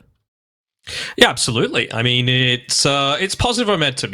Winning is habitual. You want to keep the ball rolling, and I know that sounds weird, just win 4 head, but it really is team spirit. They just played their Dota that game, right? Like, it was a 41-minute victory. Their wins come in around that sort of time, that 40 to 45-minute mark. So they played exactly the game they wanted to. Now it's up to OG to kind of disrupt that a little bit. Again, the name of the game is very simple. You got to ban out Collapse's heroes, and you got to play fast. Those are the 2 things that I'm really wanting to see out of OG this game. So does sides and pick priority matter much in that regard to setting up a strategy to be able to play fast? I think you just got to get the basics right first. Like, I think they went and chose second pick on OG just because they had the priority this time around. So, you know me, I'm always a fan of that. And it also opens up the avenue for them to go for an Io Leshrac style, which they've done a couple of times now with relatively good success. So I think that's a perfectly viable way for them to go about things. Knowing Team Spirit, though, in game 1, they banned the Enigma and the Io, I believe, and they're probably just going to do the same again. Yep, so we got Team Spirit Radiant side with first pick. OG going to be playing on the Dire side with second pick as well. So we will see what the little changes are going to be from game 1 into game 2. To me, you have to ban the Timbersaw if you're OG first phase. I can understand not first phase banning the Mars. I mean, look at that. They're even banning Silencer. This telegraphs we are going to pick Io if you give us the possibility to. Maybe Team Spirit feel like they can just snipe it from them in that first overall pick. We'll see. But yeah, if they don't ban the Timbersaw, then OG are just going to, Spirit are just going to pick it with the last pick of this first phase. They're going to ban out some of the big counters to it. And it's not like OG are probably going to be able to like Bloodseeker beforehand, right? Because you can be counterable. Maybe Team Spirit switch it up and try and outpace OG if they go down that Bloodseeker route. So I really feel like that's such a key component of this draft phase. Good ban of the IO, disrupts a little bit of what OG were trying to do. Now how are OG? Trying to remember what the other ban was on OG. I'll leave that one up to you, young fella. I will find out. My boomer brain does not let me remember little things like that. It was the Batrider. Good. Batrider, good hero. Yes. OG need to pick it. It's got... There we go. All right, Timbersaw plus... Good start to the game. I think the sides are kind of telegraph things a little bit, but you still got to do it, right? You got to force Team Spirit to be able to ban out the IO, and you've still got the second pick overall, so you can look to maneuver the draft into a way that's going to be very solid for yourselves. 10 seconds remaining. What do we got? I think you just got to wait for what Team Spirit do. I don't think OG are going to be discussing too many things right now. I think you just got to wait for Team Spirit to make their move. Some of the heroes I feel like you could be considering. Your Snapfire's there, your Batrider's there if it gets let through. Sure, Snapfire. I want a Batrider, I want... Alright, no, I don't hit this either. Is it a Storm model? Yep, good. So, we're casting Shopify a bit later, and this is a combo that I really want to see them go back for frequently. Like, either the Coddle Storm or the Io Storm. And I know there's people going to be memeing that a little bit. Wow, Arbit Storm. Really something out of left field there, but it's just such a solid one, especially considering the heroes that are really strong with the Keeper of the Light these days. We see the Timbersaws, we see the Mars, we see a lot of these other heroes that are enabled by the Coddle in the lane. Same sort of thing with the Io as well. You can even put LC in that same sort of boat, as well as being a good way to be able to play around the Storm Spirit. And it's a fast-paced draft as well, so you're really ticking off all the boxes here for OG so far. I like their draft. Puck is a good way to be able to make a lot of space, and then they just say, you know what, you're trying to take the speed to us, we're going to go Puck, move the Snapfire to 4, mirror one of the best position 4 Snapfires in the world, and just give Lyle his Puck, which he has looked amazing on so far this tournament. What a good Puck game already, though. Against the Coddle, against the Storm. Loving life. So I wonder what the bans are going to be now to protect the Puck. Maybe the Monkey King, Yep. just because. I was going to suggest I like the monkey core. Yeah, but you've already got a Coddle, so I was thinking maybe the Pos 4. It's something that Seb's played a little bit, but even as the core, it feels all right too. You go again, relatively fast-paced. It kind of dissuades going for the Mars, so you might not even need to use a ban on it if you're just wanting to enable your push even further. I really wouldn't hate to see them go back for the Enchantress as well. I think it'd be a fairly solid one. Or you could just do what a lot of teams have been trying and pick up the Lion. It's really surged in popularity ever since Gaming Gladiators and Tofu in particular had started spamming it. I think whatever support you pick, it's got to be someone that offers at least some control over the puck. Otherwise, then you're going to be looking at your offlaner and your carry to provide that, and that's just not going to happen. So maybe your offlaner, but even then, no, you're potentially playing with one stun or something like that. I will say at least though, like if Storm has a really good game, I think regardless he has to go. Well, I think Orchid is a really high possibility for him because of the puck and because of the Coddle. So I think that is something where if you enable BZM at the early game and it gets a good Orchid timing, it can at least force the puck to go something like a Yule Scepter, or it could just prevent some of the chaos that we can see out of the puck. So that is kind of at least one thing with this Storm. Mm-hmm. Still just thinking, what are the other possibilities for that instant catch? I mean, Tiger plays Rubik even from the position 5. I think that's a small possibility. They play the Doom as well on OG. Not the worst pairing together with a Keeper of the Light. You could just use the Blinding Light to keep people inside of the Scorched Earth radius or the Doom. DM plays a very good Doom as well, so I'd be keen to see that one. That Rider's still in the pool as well. 10 seconds remaining. 5 seconds remaining.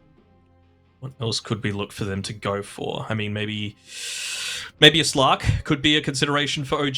I know it's very early on and we don't know 100% what it's going to be laning into, but again, they've got second pick, so they've got the potential to be able to respond to whatever Team Spirit look to do. And I mean, Slark against a puck, you are able to, dish out a lot of damage to her, keep her locked inside of that leash, and be a very nice tool, especially if you, again, are looking to play fast. Yuragi plays a little bit of the Lone Druid as well, so maybe if they feel that the damage is lacking on Team Spirit, they can just look to outpush them. Okay. Definitely could be a route they want to go down, because I mean, I definitely think that's where maybe the TA comes into play. Yuragi TA to be able to up the pace, which you really... It's the ban. What are we looking to try and get rid of for OG? You're going to try and target another support. There's the Mars for Collapse. Night and day difference in this draft to me for OG. Honestly, from the first phase, I was feeling really pessimistic for them in game 1 with that Darkseer opener. This is fine too. It's not a stun, it's just a root, so you can still, look to dodge out a little bit of the harass, but they really just want to look to try and dominate this early game. They're also going for a little bit of color coordination as well. Might be looking for something like a pipe builder. 10 seconds. The current 3 heroes have your only magic damage, so maybe this is something that you're already considering for Collapse. I wonder if you even consider something like a Beastmaster for them. It's a fairly solid laner. You don't need to get up in the CM's face, so you should be able to do fairly fine in that lane. You've got good setup for the Kisses solo. Puck Snapfire is a great duo on its own. And you can just naturally build into the pipe if you're wanting to. Just go like a full Aura bot. I don't think I can ever fold a Beastmaster. I think that hero is still very strong. I was thinking the Legion Commander maybe a little bit, but we've seen the LCs these days, at least the ones that have some level of success, be ones that greed it out a little bit more. And they're a little bit more in response to like these really high single target damage. Don't hate the Disruptor, just another way to, again, play around the puck. That Dream Call means that you're always going to be able to land a Static Storm. Good against the Storm Spirit as well. You can even stop a Freezing Field with a Glimpse. Feels good to me. Some Vision hero. I don't know if they go back for Lycan. Beastmaster. Yeah. I'm trying to suggest like other heroes besides that, because I would definitely prefer the Beast over the Lycan, but I think just it gives you vision for the Disruptor and the puck to play Dota with. I think it makes it very easy. If it was a different time in Dota, we could be suggesting like a Night Stalker, but That hero's not very good right now, so... I'll still suggest it. Screw it. All right, go Tide Tide. Hunter. It's some team fight, right? And it's something that is going to slow down the game a little bit as well. You don't really... What's up? Oh, sorry, do you not just jug now? Do you not just Slark now? Yeah, jug Slark looks... But I like it as well. Seconds remaining. Yeah, Even the Monkey King is still a possibility. I think there's I was even going to suggest Ursa. I think there's a lot of possibilities for Yuragi on what he wants to pick up. You could look to get very aggressive in this lane with a Crystal Maiden. So the one thing I see currently though, Spirit, like they have a stupid amount of team fight, whereas OG do not have that. So that is...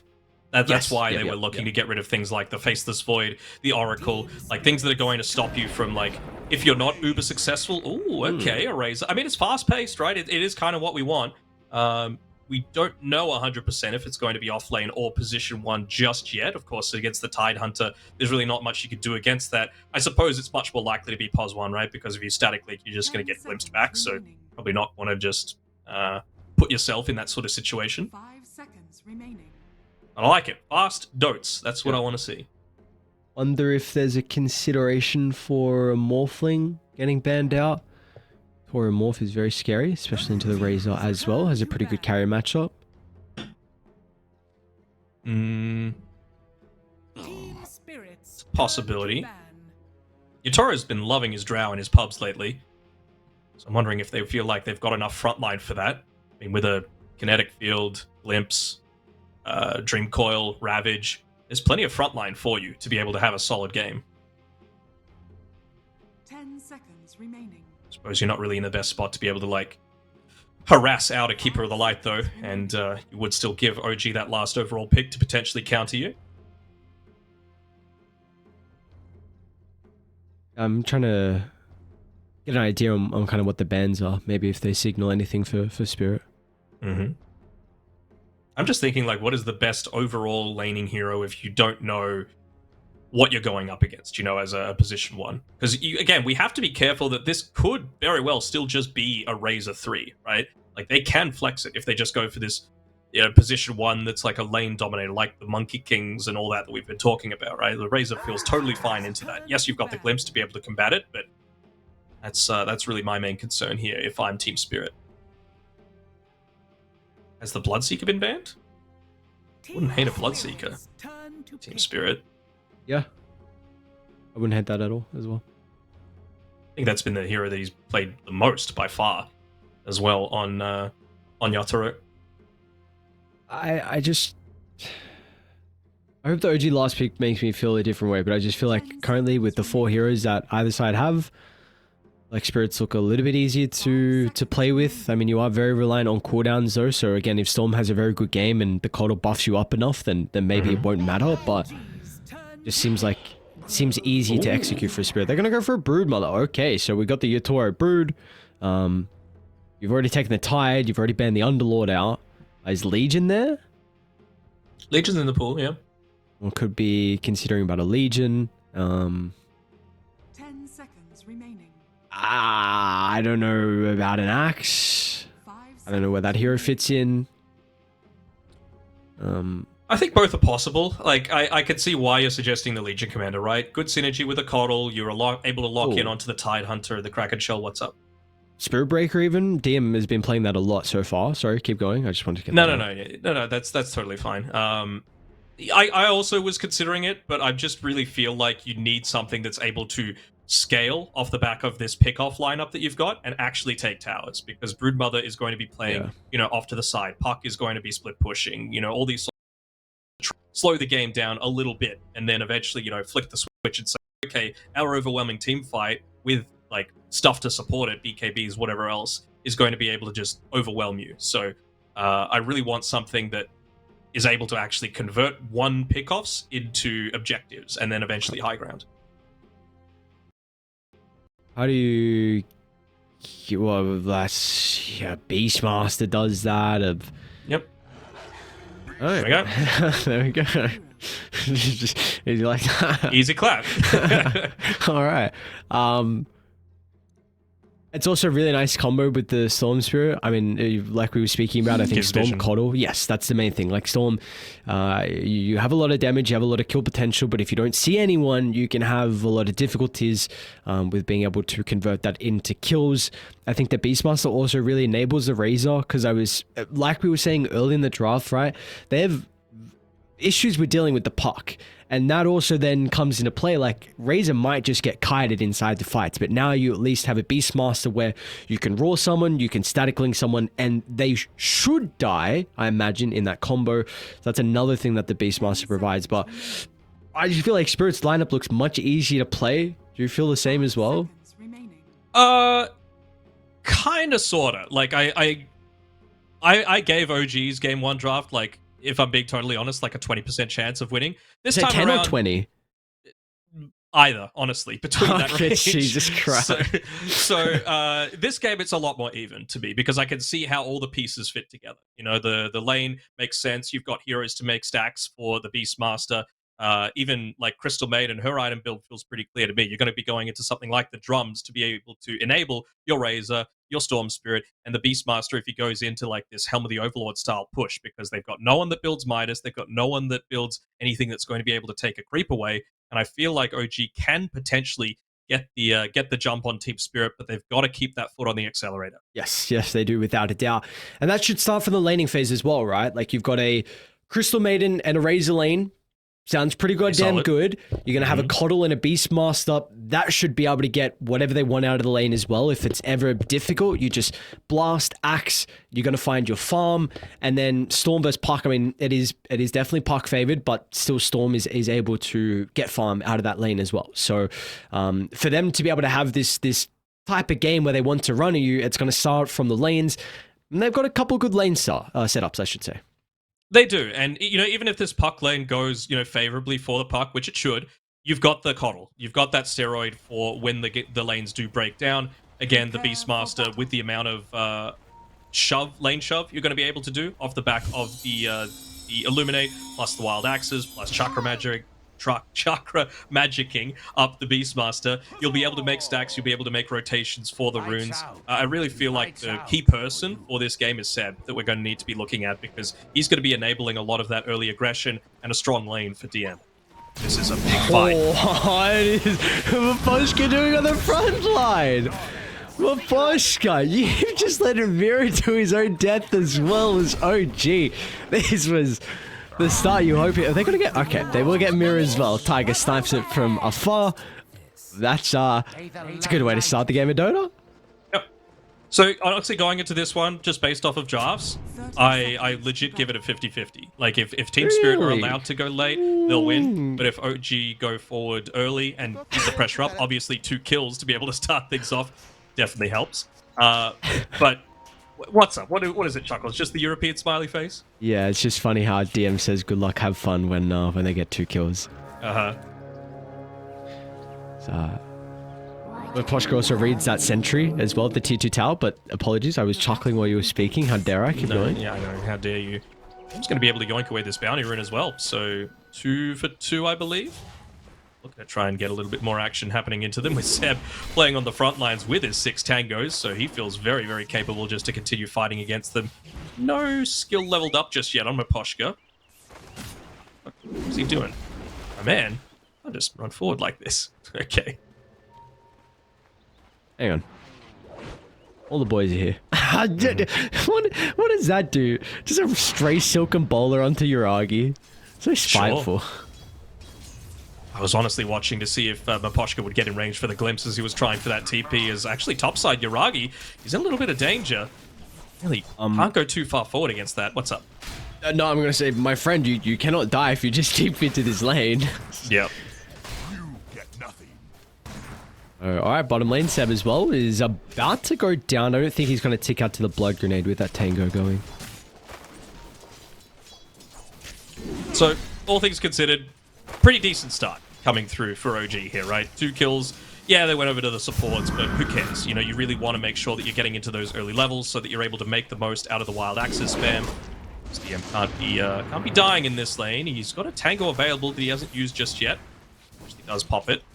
But yeah, you really just want to make sure that you're in a position to be able to just spam, spam, spam. You'll take that trade every day. He was already down to about 78 mana on the CM, so we'll take a kill onto the Tide Hunter just to be able to come back fully replenished and even bring some of Yuragi's items. Mira. Yeah, I don't know about that one, Mira. Oh, Collapse is back. The bait. The turnaround potentially. Collapse is about to get level 2. He needs a creep to die, but he can also just chase down Yuragi, I suppose. That's going to do enough as well. Tiger's actually just got his Band of Velvet skin on him now. He's like, oh, I got it.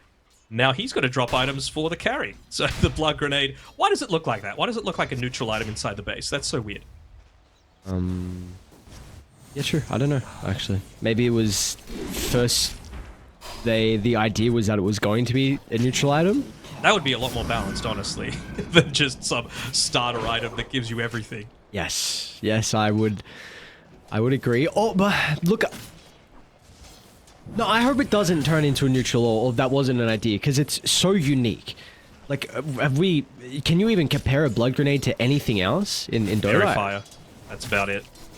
It allows you to make plays. That's it, okay, right? okay, yeah, sure. Okay. I was gonna say that's a stretch, but they definitely both do allow you to have some outplay potential. So I like it. It is very buffed, very, very strong. Definitely needs some tweaks, but it's a very unique item that hopefully they add some more crazy ones like that. Mira probably gonna go down again. These lane setups, like we were saying, there's a lot of kill threat, and currently OG are making sure they use this perfectly. Mm-hmm. You know, we can keep the Blood Grenades as a regular item just for 1v1 mid. I want to continue to see that. Okay. Look at Tiger. He just goes and suicides into a creep wave. So, once again, didn't have a ton of mana to be able to make plays with. Just wants to make sure that... I wonder if he even TP's mid for BZM just to refill the bottle. Seb? Is Tori going to have the right clicks? No, Seb will step out. Another round of the axes coming up shortly for DM. Went for 2 points in the ball. Okay. Absolutely can TP mid now. Bottle given over.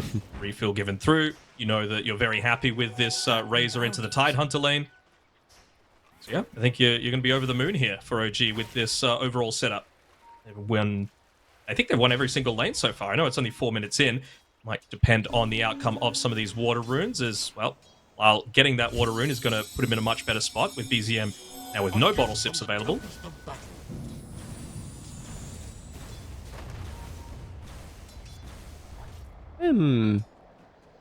I suppose OG put a lot of emphasis on trying to kill Collapse and trade with him instead of last hitting. Like, Yuragi's only got 13-6 compared to the 14-4, so net worth doesn't look the worst for Collapse at the moment. I do really wonder how much emphasis Mira's going to put on stacking as well. If Tiger's even going to let him, because we kind of see already wards being placed at the triangle, and even the Crystal Maiden's positioning is pretty aggressive. Yeah, for sure. I'm a little honestly surprised that Seb hasn't done much stacking. It looks like he's about to make his first ones happen right now, just as the lane is in a really solid position for DM right in front of his tower. BZM is not looking too healthy. As Lyle with the help of Mira. Didn't even really need Mira nearby. He gets a gigantic kill. And so this is now where we're going to start to see this matchup be very, very puck favor. He's going to hit level 6 before the Storm. And I'd love to see the supports continue to stick around mid. You could definitely kill the Storm once again when he comes back to the lane. Yeah, but I feel like Seb's then going to just stick around this lane, right? You know that if the CM's... the Disruptor's off making plays elsewhere, that the Beastmaster's probably not going to die in a 1v1 situation against the Broodmother. It's really just about babysitting BZM until he's able to hit up onto that level 6. He's also got the infused raindrops available, so he's actually in danger here. Maybe. Lyle's pretty hesitant. With Orb on cooldown, yeah, he doesn't want to actually go to the opposite side of the river. Mira's still... They didn't kill him fast enough. They gotta stop right-clicking him, so... Mira gets the kill before he dies, gets involved in some of the experience, so... See who gets the power rune, though. That'll be very important for this next little skirmish. Does look like BZM should be able to pick up the haste. They've been smiling on them this time around. They had no protection for the top side, so sometimes Dota does just come down to a little bit of luck going your way, and with that kill, that's a full Falcon Blade now completed for BZM, so a lot more survivable. a lot of these dive attempts that Lyle could be potentially considering.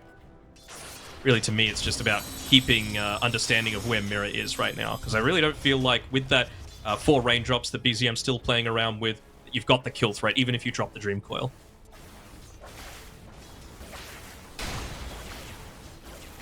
See if they want to make it go on Collapse top lane. They Yuragi tried for a solo kill, Collapse was able to TP back to the tower. But of course with the Ice Storm on cooldown, maybe it won't matter though with Tiger's former control. But they're going to continue to back on off as well. So, bottom, we've been left alone for quite some time. Yutori is about to hit his level 6. DM is also free farming this lane. Do you feel like there's... is anyone even happier with currently what's happening at this bottom side of the map? Or they're just fine trading? Doesn't really matter. I think that...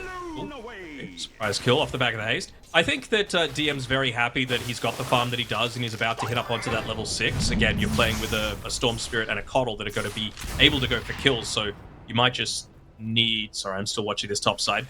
You might need that Roar to be able to set up a kill for your Toro, but the fact that your Toro has been able to get this much farm as well against a Coddle buff lane is also a really positive thing. So I think both of them are feeling very satisfied, but certainly OG are the ones that are in a better position to be able to make something happen in the next few minutes. Yuragi?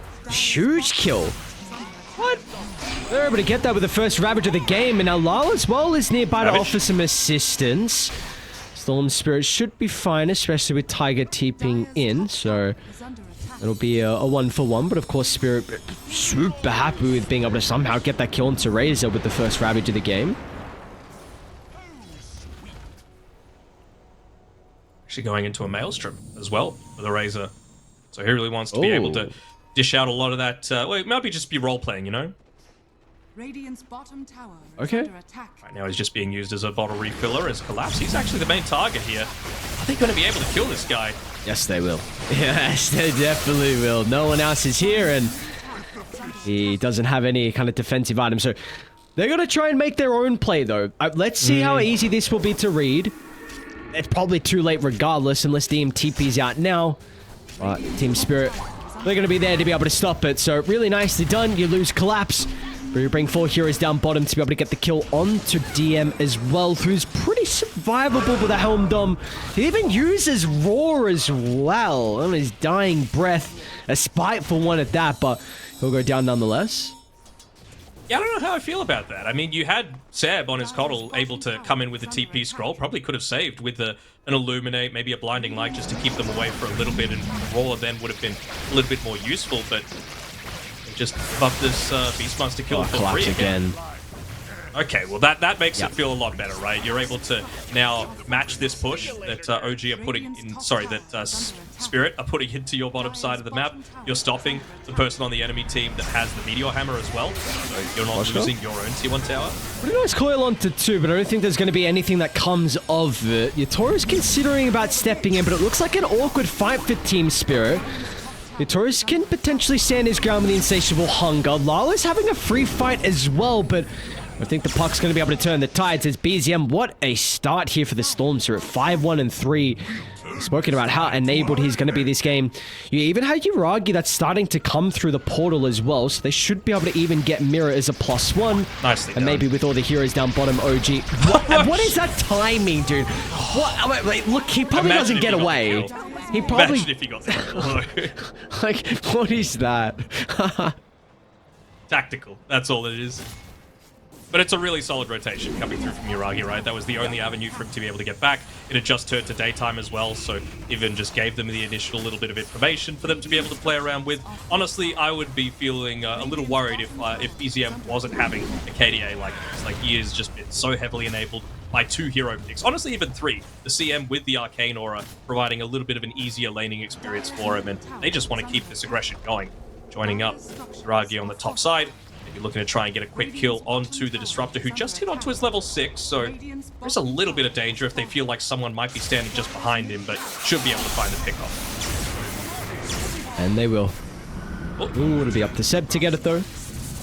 So, which is definitely not the worst, considering this Keeper of the Light's going to be able to potentially itemize for a late-game Hex to address the puck, but with all that going on, Lal and Mira going up together to be able to get a tier 1 tower mid. So really both sides are not lacking any ways to take objectives. You definitely say it's going to feel nice for OG to potentially try and close out this tier 1 tower mid shortly. Maybe they need the Helm of the Overlord, because then it can just free up the Storm Spirit game even more to find these kills.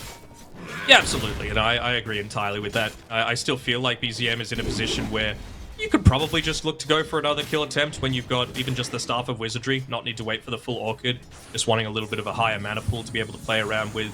Got the Arcane Rune from his neutral items, but you have to say Lyle is doing a pretty good job of just keeping these lanes shoved away, especially with a Shield Rune as well, just to provide him with that little bit of extra sense of security. Speaking of power runes, Lyle's got a group around the bottom side. It's top anyway. timing to have a Shield Rune. Maposhka quick on the fingers. Can they get anything out of this Static Storm, though? They're going to try and tip in Collapse, who has the Ravage at the ready. Pogo on 4, but there's no real damage for it, but now BZM with no stuns that he has to be worried about. Tiger got the Frostbite onto the park. Oh, Tiger. Nicely done. And now Yuragi's here as well, just in case a further fight breaks out. This should be all OG. There's nothing Yatoro is going to be able to do to turn this one into their favor. Maybe they can stop the push. I thought they were going to get more kills as well, Yuragi. Good, Maposhka? Might even die, maybe not. Alright, they might get the kill onto Yuragi. Razor needs some boys. OG gonna try and step on forward to offer that assistance. BZM lacking the mana, but it's not gonna matter in the end. Back and forth, messy game, but we got a lot of kills. 24 at 13 minutes in. We Ended up doing more? 0 damage into that tower. Looks like they'll be able to get away with the Chakra Magic given over to the Storm Spirit. No Orchid or anything like that. Building up on Yatoro. Obviously, Universal Hero, he wants to be the one that's scaling for this. But you saw there, like, their big ultimate, so they're still not able to get on the better end of that team fight. That's just how enabled they are. If you're able to just catch puck is so integral for Team Spirit's lineup that you can't let her die all that easily. Got roared, got double frostbited, and it took that much to be able to take her out. So we spoke a lot early in the draft and to start this game. I will hold that because I think they're setting up onto Collapse here. They need Razor as the damage source, and Uragi's going to be able to combine with BZM for the kill. And Collapse has got well, it's a nice timing with a Kraken Shell, but yeah, not going to matter in the end. So, even are they setting up on Yatoro? Nice high ground ward. Yatoro does have Maposhka that's starting to come down. Gonna have to damage with the ultimate, stop short instantly from Maposhka, and now this is getting a little bit awkward here. Yatoro can consider about turning. He's still rooted up, and man, the burst potential in OG is really showcasing itself right now with all the levels they've been able to find off the back of the kills. Tiger's level 8, Seb's level 9. That's going to be further enabled. You get another one onto Maposhka, so alright, this is the start that OG were needing. Yeah, absolutely. And this is the thing, right? Like, I was talking about Seb just consistently enabling DM in the lane and the Storm Spirit in a lot of these team fights, but he's been not just locked in onto using the Chakra Magic onto one person, right? In those past few fights, I've seen him Chakra Magic Tiger like 3 times just to make sure you consistently have that Frostbite up and available. When Yuragi was going for that retreat attempt after the mid lane dive, he just refreshed him, made sure he was able to cast another Plasma Field and enable the slow to allow him to get away. So this is exactly how OG are wanting to be able to play this game. Again, though, they can't stop. They've got to make the most of their little bits of farm when they can. They've got to realize when Team Spirit are going to be feeling strong around their own ultimate timings, and they've got to get this BKB for Yuragi. That's the big timing. Do you beat onto the T1 tower mid now with the Helm of the Overlord, or do you still wait for that BKB on Yuragi? I think you can, potentially. Like, they've got good vision set up around this bottom area of the map, right? So they should feel confident in just having an understanding of, right, we can look to play around here. Or maybe they're just going to use it to say, you know what, we know they're not farming on the bottom side of the map, so there's only one place that they can possibly be. They're not up here, we've got Watcher control, you know where we can look to invade in order to take them out. So it's like they're just going to wait for BZM to join into them. Not quite yet level 12 just yet, but he does have that Orchid completed. He would love to be able to catch Yatoro. Every second, this just takes a little bit longer to be able to find someone. There's a second that Team Spirit are farming, and they're even going to be able to get away. I mean, that is like TI-10-esque, where it just seemed like they were able to escape every single smoke attempt that LGD were pushing at them, but this time around, it's a different kind of G. Well, OG, they're well aware of this smoke placement as well. The observer kind of to the bottom jungle area was able to scout out Spirit's starting location. So they know exactly what's going on. they're going to be able to take Roche. Okay. I mean, they've got very good vision. Again, we've said that a few times, right? They're even just placing one outside of this ancient camp here. I know it is a lot of team fight that they're having to go up into, right? That's the big downside. And the Hawk, it's expiring in 1 second. I think This it just saw them at the very end of it. scary, man. They know they're there, though. They know it. Roche might die too fast for them to contest. They got to use the kisses to scout, though, which will force them away from the pit. But now you don't have the kisses with all your ultimates. You might potentially be lacking some damage now. Yuragi just got the BKB completed as well. They want to take Collapse out of the team fight to prevent the Ravage. He'll try and chuck it out, but they really don't get anything out of it. I mean, somehow BZM, he died on a separate fight as well. So regardless, this could be okay for Spirit. Well, turn with the call on Tetsu, but the Static Storm's going to get laid down as well. Yatoru, does he have the items to fight? And he doesn't. Tiger offers the control once again. Lol is shut down. And what was looking like an okay start, you trade Collapse for BZM, but Tiger and Co just showcase they still have their own strengths. Oh, for sure. And that was really the big strength of having that early BKB timing, right? They need to get a lot of these kills early on. 9, 2, and 5 now on this Razor. And he was just able to chase down the Tide Hunter with absolutely nothing that they could look to do about it. One downside, you might say, is the man that you were just about to mention, BZM, being given over that Aegis, dying away from the rest of the team, so he wasn't able to mop up a lot of that juicy experience. Still level 11 at this time, but he is going to have a big increase in his damage output as soon as he hits level 12.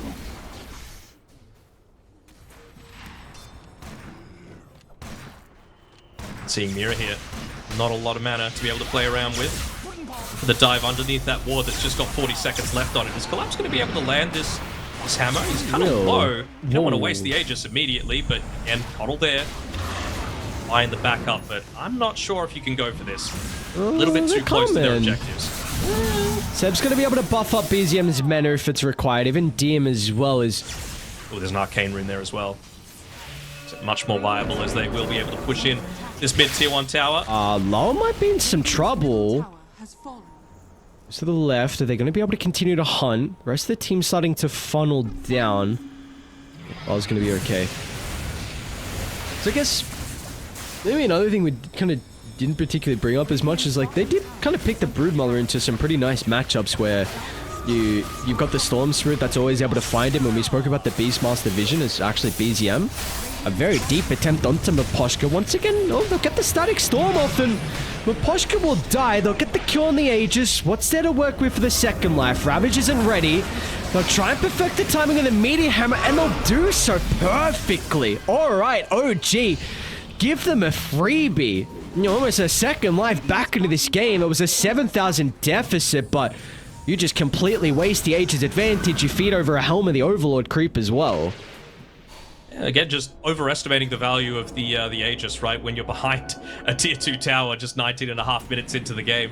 Seb, he almost was able to get the save off, right? But he ended up using the Soul Crest and the Glimmer Cape onto other people, so he wasn't actually able to provide that little bit of extra survivability for the Storm Spirit. I'm not sure if it would have made too much of a difference anyway, just considering how deep BCM was, but still, on the back of that, they were able to take a tier 2 tower bottom, so it's not like they got nothing out of that Aegis.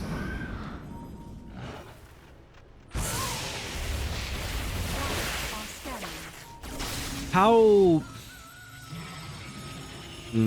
important is it going to be... Actually, hold that, because OG... They've been moving for Lowell. Once again, I mean, it's had a bit of a trickier game here for the Park. I mean, maybe this is just something that Crystal Maiden can offer, because Tiger might get him. Nice sense of Lowell's positioning, but he's going to be able to jump out. So Tiger's going for a Veil. Up lane, Yatoro. Can they get BZM zip in? Well, they're going to be able to control him at once, and I don't think there's much escaping for Yatoro. He knows it as well. He's going to try and lifesteal as best as he can, but this is the thing. You know, Storm Spirit, you get a glimpse of it once. DM is completely isolated from the team, but doesn't look like it's going to matter. Very easily glimpse him back. Maybe they're thinking that he's got a little bit more backup than expected. As that's a really deep dive by BZM. BZM's a baller this game.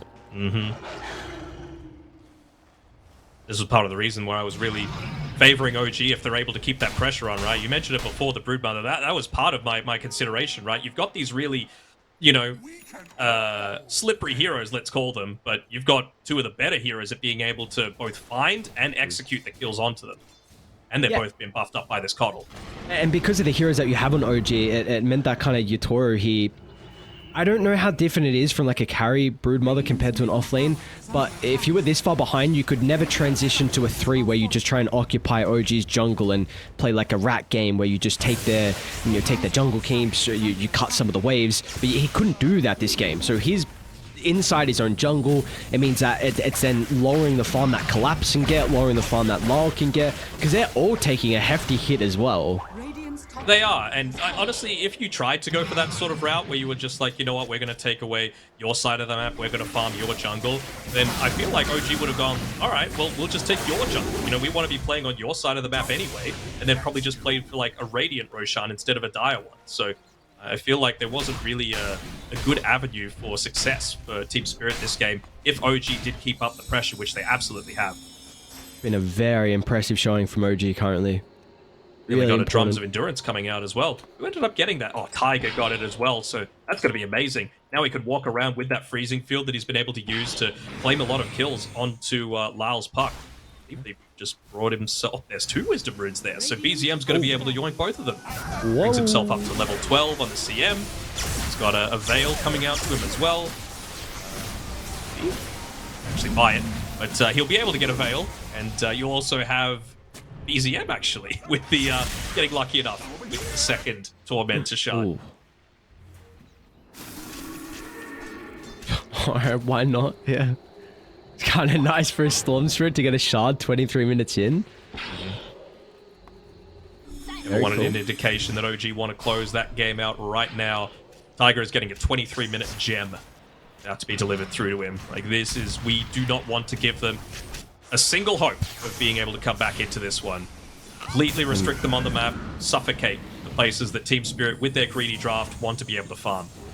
Yeah, and you're itemizing for some late game insurance as well, potentially, with Seb going for that Hex. So we brought it up early with the potential versus the puck, which is always going to feel nice. And with how farmed he is, I mean, he's only about 1,000 gold behind the Tidehunter too, so he would get that at a pretty rapid rate.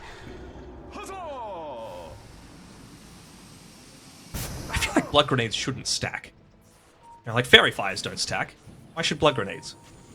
Tiger's still got 3 at 24 minutes into the game. How much health is that? 150. Yeah, okay. Very cool. Yeah, what do you mean? It's fine. Cool item. Whatever. Definitely it's fine, right? Sure. Let's go with that. They just gave the gem over to BZM as well. So Tiger bought it, but obviously he's not the one that wants to be holding on to it. Just allowing BZM to be able to restrict any sort of like Glimmer Cape or any shenanigans like that they're going to be able to play around with. They won't for now. But they've actually got a gem of their own on Maposhka, so he's really just trying to take away any sort of avenues that OG might be able to use for, you know, these aggressive jumps. Of course, being able to scout out a Hawk as well might just enable a full-on retreat for Team Spirit if they're quick enough. We did bring up... Go ahead. We brought up Spirit's potential and how scary this team fight is going to get. Is that going to be the case when you're this far behind, though? It's still scary team fight, but it's not scary against BKBs. And now you've got one on Storm Spirit, as well as the Razor. You can see Ragi, he's TPing into the outpost as well, just taking advantage of all of that. Oh no, collapse. Oh, someone's going to have to die when you're this far behind. They try and get out of the map, and unfortunately one person will pay the price. This time it would be collapsed with 5 heroes of OG surrounding him. Mira just doing his best to try and shove that lane out, give them any little bit of space. Honestly, wouldn't even hate seeing him drop the Mortimer Kisses just to be able to keep these lanes away, because they can't go high ground without creeps. And right now, Yatoro is, you know, ratting in mid. You've got Lyle pushing in top. You've got Mira down bottom. He's even just going to skip a wave, make sure that he's able to get through it, but he's going to walk on division in a second or two, so they're instantly going to make that TP happen. At least they should get the kill onto the pesky Snapfire, but he's done his job to be able to delay the game at least long enough. They're also on Lyle. Can he get out though? Tries to get some distance with the jaunt. I don't think it's going to be enough separation. They got the vision. It's got yours as well. A couple of seconds. Oh, what is that? What? The damage from the Storm Surge. Meanwhile, what's going on to the Ancients as well? Yatoro Forces BZM to pop a BKB. If they only get the Crystal Maiden out of this, though, it's going to give enough time for OG to bring some extra heroes just in case. Maybe they can get some stragglers, and that straggler will be Miposhka. If they they have find the him. roar if they... Oh, we didn't check them. Oh, unlucky. Those dragons, it's just too big. The trees, he got stuck. Look, 16k net worth league. Dota Plus, 89% win probability, but it's very slowly creeping back up towards Team Spirit. You know, every little creep wave that they're able to push, every little bit of extra farm that they're able to get is team fight. And I mean, BKB's ticking down lower as well. If you're a little bit more survivable and you have low BKBs to have to contend with, suddenly the Static Storm, the Dream Coil, the Ravage, the Mortimer's Kisses, they really start to have a whole lot more value. Mira's even got a Glimmer Cape coming through to him as well, so they're going to need that that gem on the front lines from BZM to be able to secure a lot of these kills. Iragi won't be able to do it on his own. Really feels like it is Roshan and then ball up and go time. DM as well, realizing the strength of the team fight ultimates. He's going into his own BKB. He's got everything that he could possibly want in terms of providing the auras for the team fight.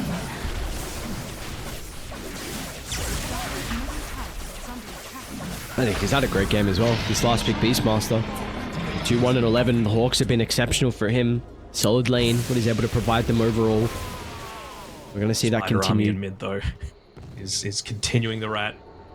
Lots of little spider boys slowly chipping away, but I really don't feel like OG want to care. I think this is the period where you're just like, you know what, go down one lane. You know, it's going to need to be some amazing plays coming out from Lyle to be able to like cut the waves if they're going to have any sort of success here. They still don't have a tier 2 tower to have to deal with. They want to try and get them to pop a glyph nice and early. If you can look to wrap behind and get this next wave, considering the glyph should probably deal with this next push, I think they should be very happy with that. Or maybe they feel like they're ready, but hang on, Collapse might just die. Okay. So they're more stuff. How often do you see a Tide Hunter get a force? See what they can do with the DD. Half duration left. They really have ways this. I mean, you're not wanting to force into the middle. You've itemized for OG to run at you and then play accordingly to that. Walks it up as well from DM's perfect with the wraparound. They don't use. They deny the tower instead. He's going to lead the charge, drop some vision. Lau cannot jump as well. It's a pretty decent call into the backline. Going to try and address the supports, but no one else can follow to get much value out of that start. As BZM now sees some kills onto the supports, they'll force the buyback out of Miposhka. And nothing really heavily committed for OG.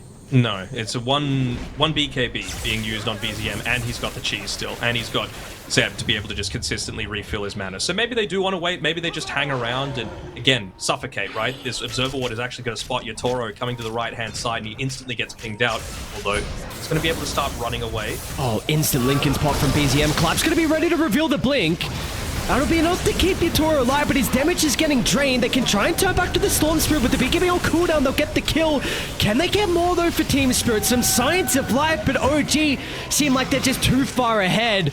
They'll be able to close down onto Mira. Yuragi's in some danger, though. He's trying to stand toe-to-toe with Yatoro, who will be able to win the man fight. And maybe off the back of the buybacks, that could be the way back inside this team fight. The Static Link's ready to go for Yuragi. Yatoro's got the free pathing, but Mira and Miposhka will not have the same fate as Yuragi. Just running down one member, one by one. Beyond godlike fought the Razor. And in the end, I mean, it was probably the best fight you're going to get from Spirit, but it did not matter in the end. No, I mean, they had to pop absolutely everything just to get a couple of kills there. They even used the glimpse correctly onto the CM, but it's at the point where she's got the Aghanim Shard, so it doesn't actually stop the freezing field. That's the thing that takes out Collapse's Tide Hunter at the very end there. Suddenly you lose that Pipe of Insight, Magic Resistance Aura, you lose the Ceremonial Robe Aura, you lose the damage reduction from the Anchor Smash, and you lose that tanky frontline body that they still need because Broodmother, he's not ready. How do you get out of this one, Yatoro? Do we just run? Maybe he doesn't. BZM? Does Seb have Chakra back up in 3? A Roar. Ooh. Ooh. He has Lincolns. He has Lincolns. Ah, true. But I mean, again, It's all about that delay play, right? Just look at the lines being drawn on the map. They're saying, get this lane in, just push in. They have no tier 2 towers left. We don't need to worry about all lanes being pushed. We just need to worry about one lane. And that could be mid. You know, they might very well just look to do that. They would have seen the spider web just be thrown into that mid lane, so it might give them a bit of a hint that this sort of thing is going on. Looks like they are trying to go for a bit of a hunt towards Yatoro. Should be able to just skitter himself away. Once again, it's very tense. You're a Team Spirit fan. They found no one for now. Dealing a Scythe of Ice on Seb, though. Jesus. 3-0 and 18. You're going it on DM as well. He's a lot further away. I know. What's a 8% probability? How many buybacks was that actually? That was 2. Just the supports, I believe. Yep. So, see what the call is still going to be. I mean, you've been highlighting that Spirit late game, you know, 45 minutes. Their domain. Maybe not when you have this large of a deficit though. Lull inside the lane. Ooh, Tiger just got a little bit greedy there, using the Crystal Nova just to try and get that little bit of lingering vision, I suppose. But he's not going to be able to catch Lyle. That's the thing. That's why they're all 3 cores are going into. Be careful with the courier. They got the Orc. Should be able to use. And Tiger get in range for the Frostbite afterwards. Doesn't look like that'll far out. That was a bit too close. Still hunting BZM. Yeah. Tiger didn't actually go for the level 15 Frostbite cast range talent. Would probably get on the kill onto the puck if he did. Such a short regular cast range. I mean, you hover over the Frostbite. This is with the Psychic Headband that he's holding on to, so really does give you a little bit of that extra safety net to be able to cast it from the tree line. Seb, this is really all they're waiting for. Just allow your Keeper of the Light to close in on the Scythe. I don't think you need to wait for it to be able to come through on the Storm Spirit. Maybe just the level 20 is what they're hoping for. I mean, Satanic is now out on Yuragi as well. Take advantage of the early game while you got it. We'll see, this seems like a bit of a pipe dream for Collapse, but if you can get Refresher, like we've been saying, you know, the potential team fight could be scary, but OG, they're hitting their items and ready to go. Only issue is they're going to have to force the high ground without an Aegis, so we'll see how difficult that's going to be for them. Do you feel like they need to pick off before they can go high ground? If they're really quick, I don't think they need it, but the slower that they get, you know, you're getting into, now the puck is level 20, so he's got a much lower waning rift cooldown. You can disrupt a lot of what the backline supports are trying to do. You've got to force an earlier BKB out of BZM. Like, a lot of this stuff really does start to add up if you're just playing a little bit too passive. They've been playing so well so far on OG just to keep the pressure going that I hate to see them give it up now. Here they come. Dire's bottom tower is under attack. It's a call for Spirit.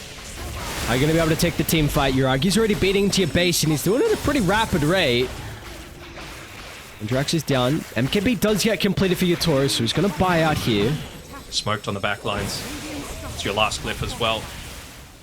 Dire's bottom tower is under attack. Can you just jump Yuragi? 3,700 health. Satanic BKB. Radiant's top barracks. Tries to deny the barracks. No, they'll give it up. No contest out of Spirit. Odds still pushing in, but again, they really don't care about this, or they shouldn't, on OG. You know, they've got complete control over the Team Spirit side of the map. They need to continuously force them just to be on the back foot, be defending. Now you've even got a Boots of Bearing on the Beastmasters, so all these sorts of slows aren't actually going to impact them if they're on point with the casting. Tiger would be a good initial pickoff, considering how much of an issue he's providing to the puck. I think they know. They saw him at Poshka's Courier. It kind of seems like they're playing accordingly to the right side. Yeah, Yuragi's just trying to pop the smoke. And got a glimpse of Collapse. Now they'll send the Hawk. And this is now looking super scary for Spirit. They'll deal with the Hawk straight away. And they lose their ward as well, and they're separating.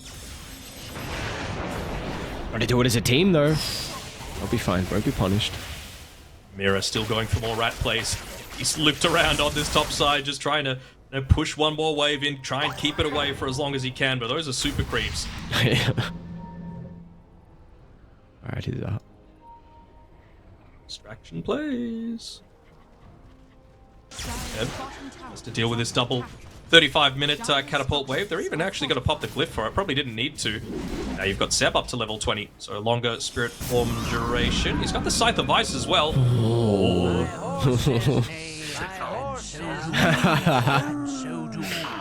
Oh, the voice lines. Roche up and... Lol. Okay. Not holding onto the gem, but you seem to know. Meanwhile, Roche is going down though, so... Love a second use of everything that Raze has got. Double satanic, double glyph near. Yeah. Oh boy.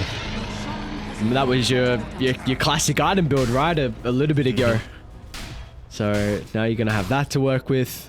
Honestly, even he's close enough to being able to just buy out for the Aghanim Scepter as well. Like 700 gold away, just do it. You know, with the refresher that you've got coming through.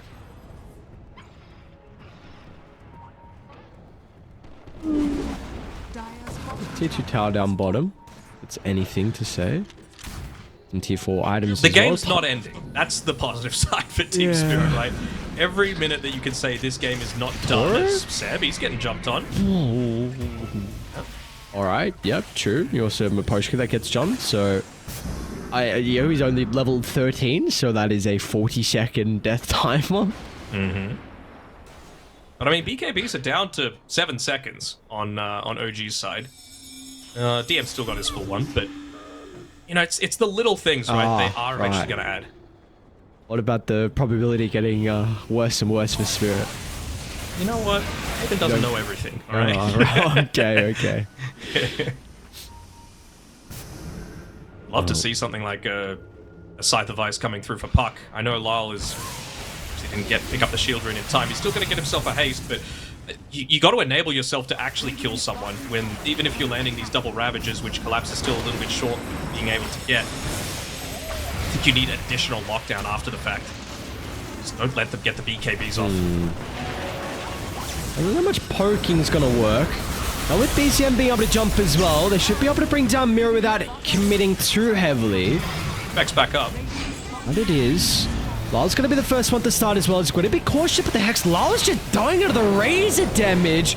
Almost ticks out to the Orchid as well. Gets back to the safety of the base, but Yutoro might not be able to as well. They need the Ravage, and not going to get it. Yutoro dies, and oh gee, they'll take game 2. What a performance from them as well. Just overall, hopefully they get the Rampage for Yuragi as well. Look at all of them leaving the last kill to Yuragi. Closes out the second game with a Rampage. Reaches level 25 as well at the end of it all. 19, 2, and 10 for Yuragi on his Razor, showing that the hero is not dead just yet. You know, it certainly had a little bit of a period where it wasn't being picked up all that much. You and I saw it during the play-ins, particularly coming out from Team Liquid. And OG, when you want to pick up the pace, which is very much the Liquid style as well, this is certainly a go-to hero. Don't need too much to do a lot, and well, they certainly did that. Still probably a little bit of a longer game than I would have expected with OG taking the W, but at the end of the day, a win is a win, and Team Spirit, once again, they are staying around that middle ground, but OG coming back into it. Yeah, really important victory as well for OG, considering to start the day, they were tied 6 positions, so they bumped themselves up to 4 and 6. Spirit going to go 5 and 5 overall with their map count, but I love this OG, man. I mean, you brought up in the draft, like, this is kind of how you need to play Dota, right? Where you open up the map, that's what the Beastmaster can provide you. Then we see the Storm Spirit in combination with the Coddle, getting kill after kill, and enough said about you.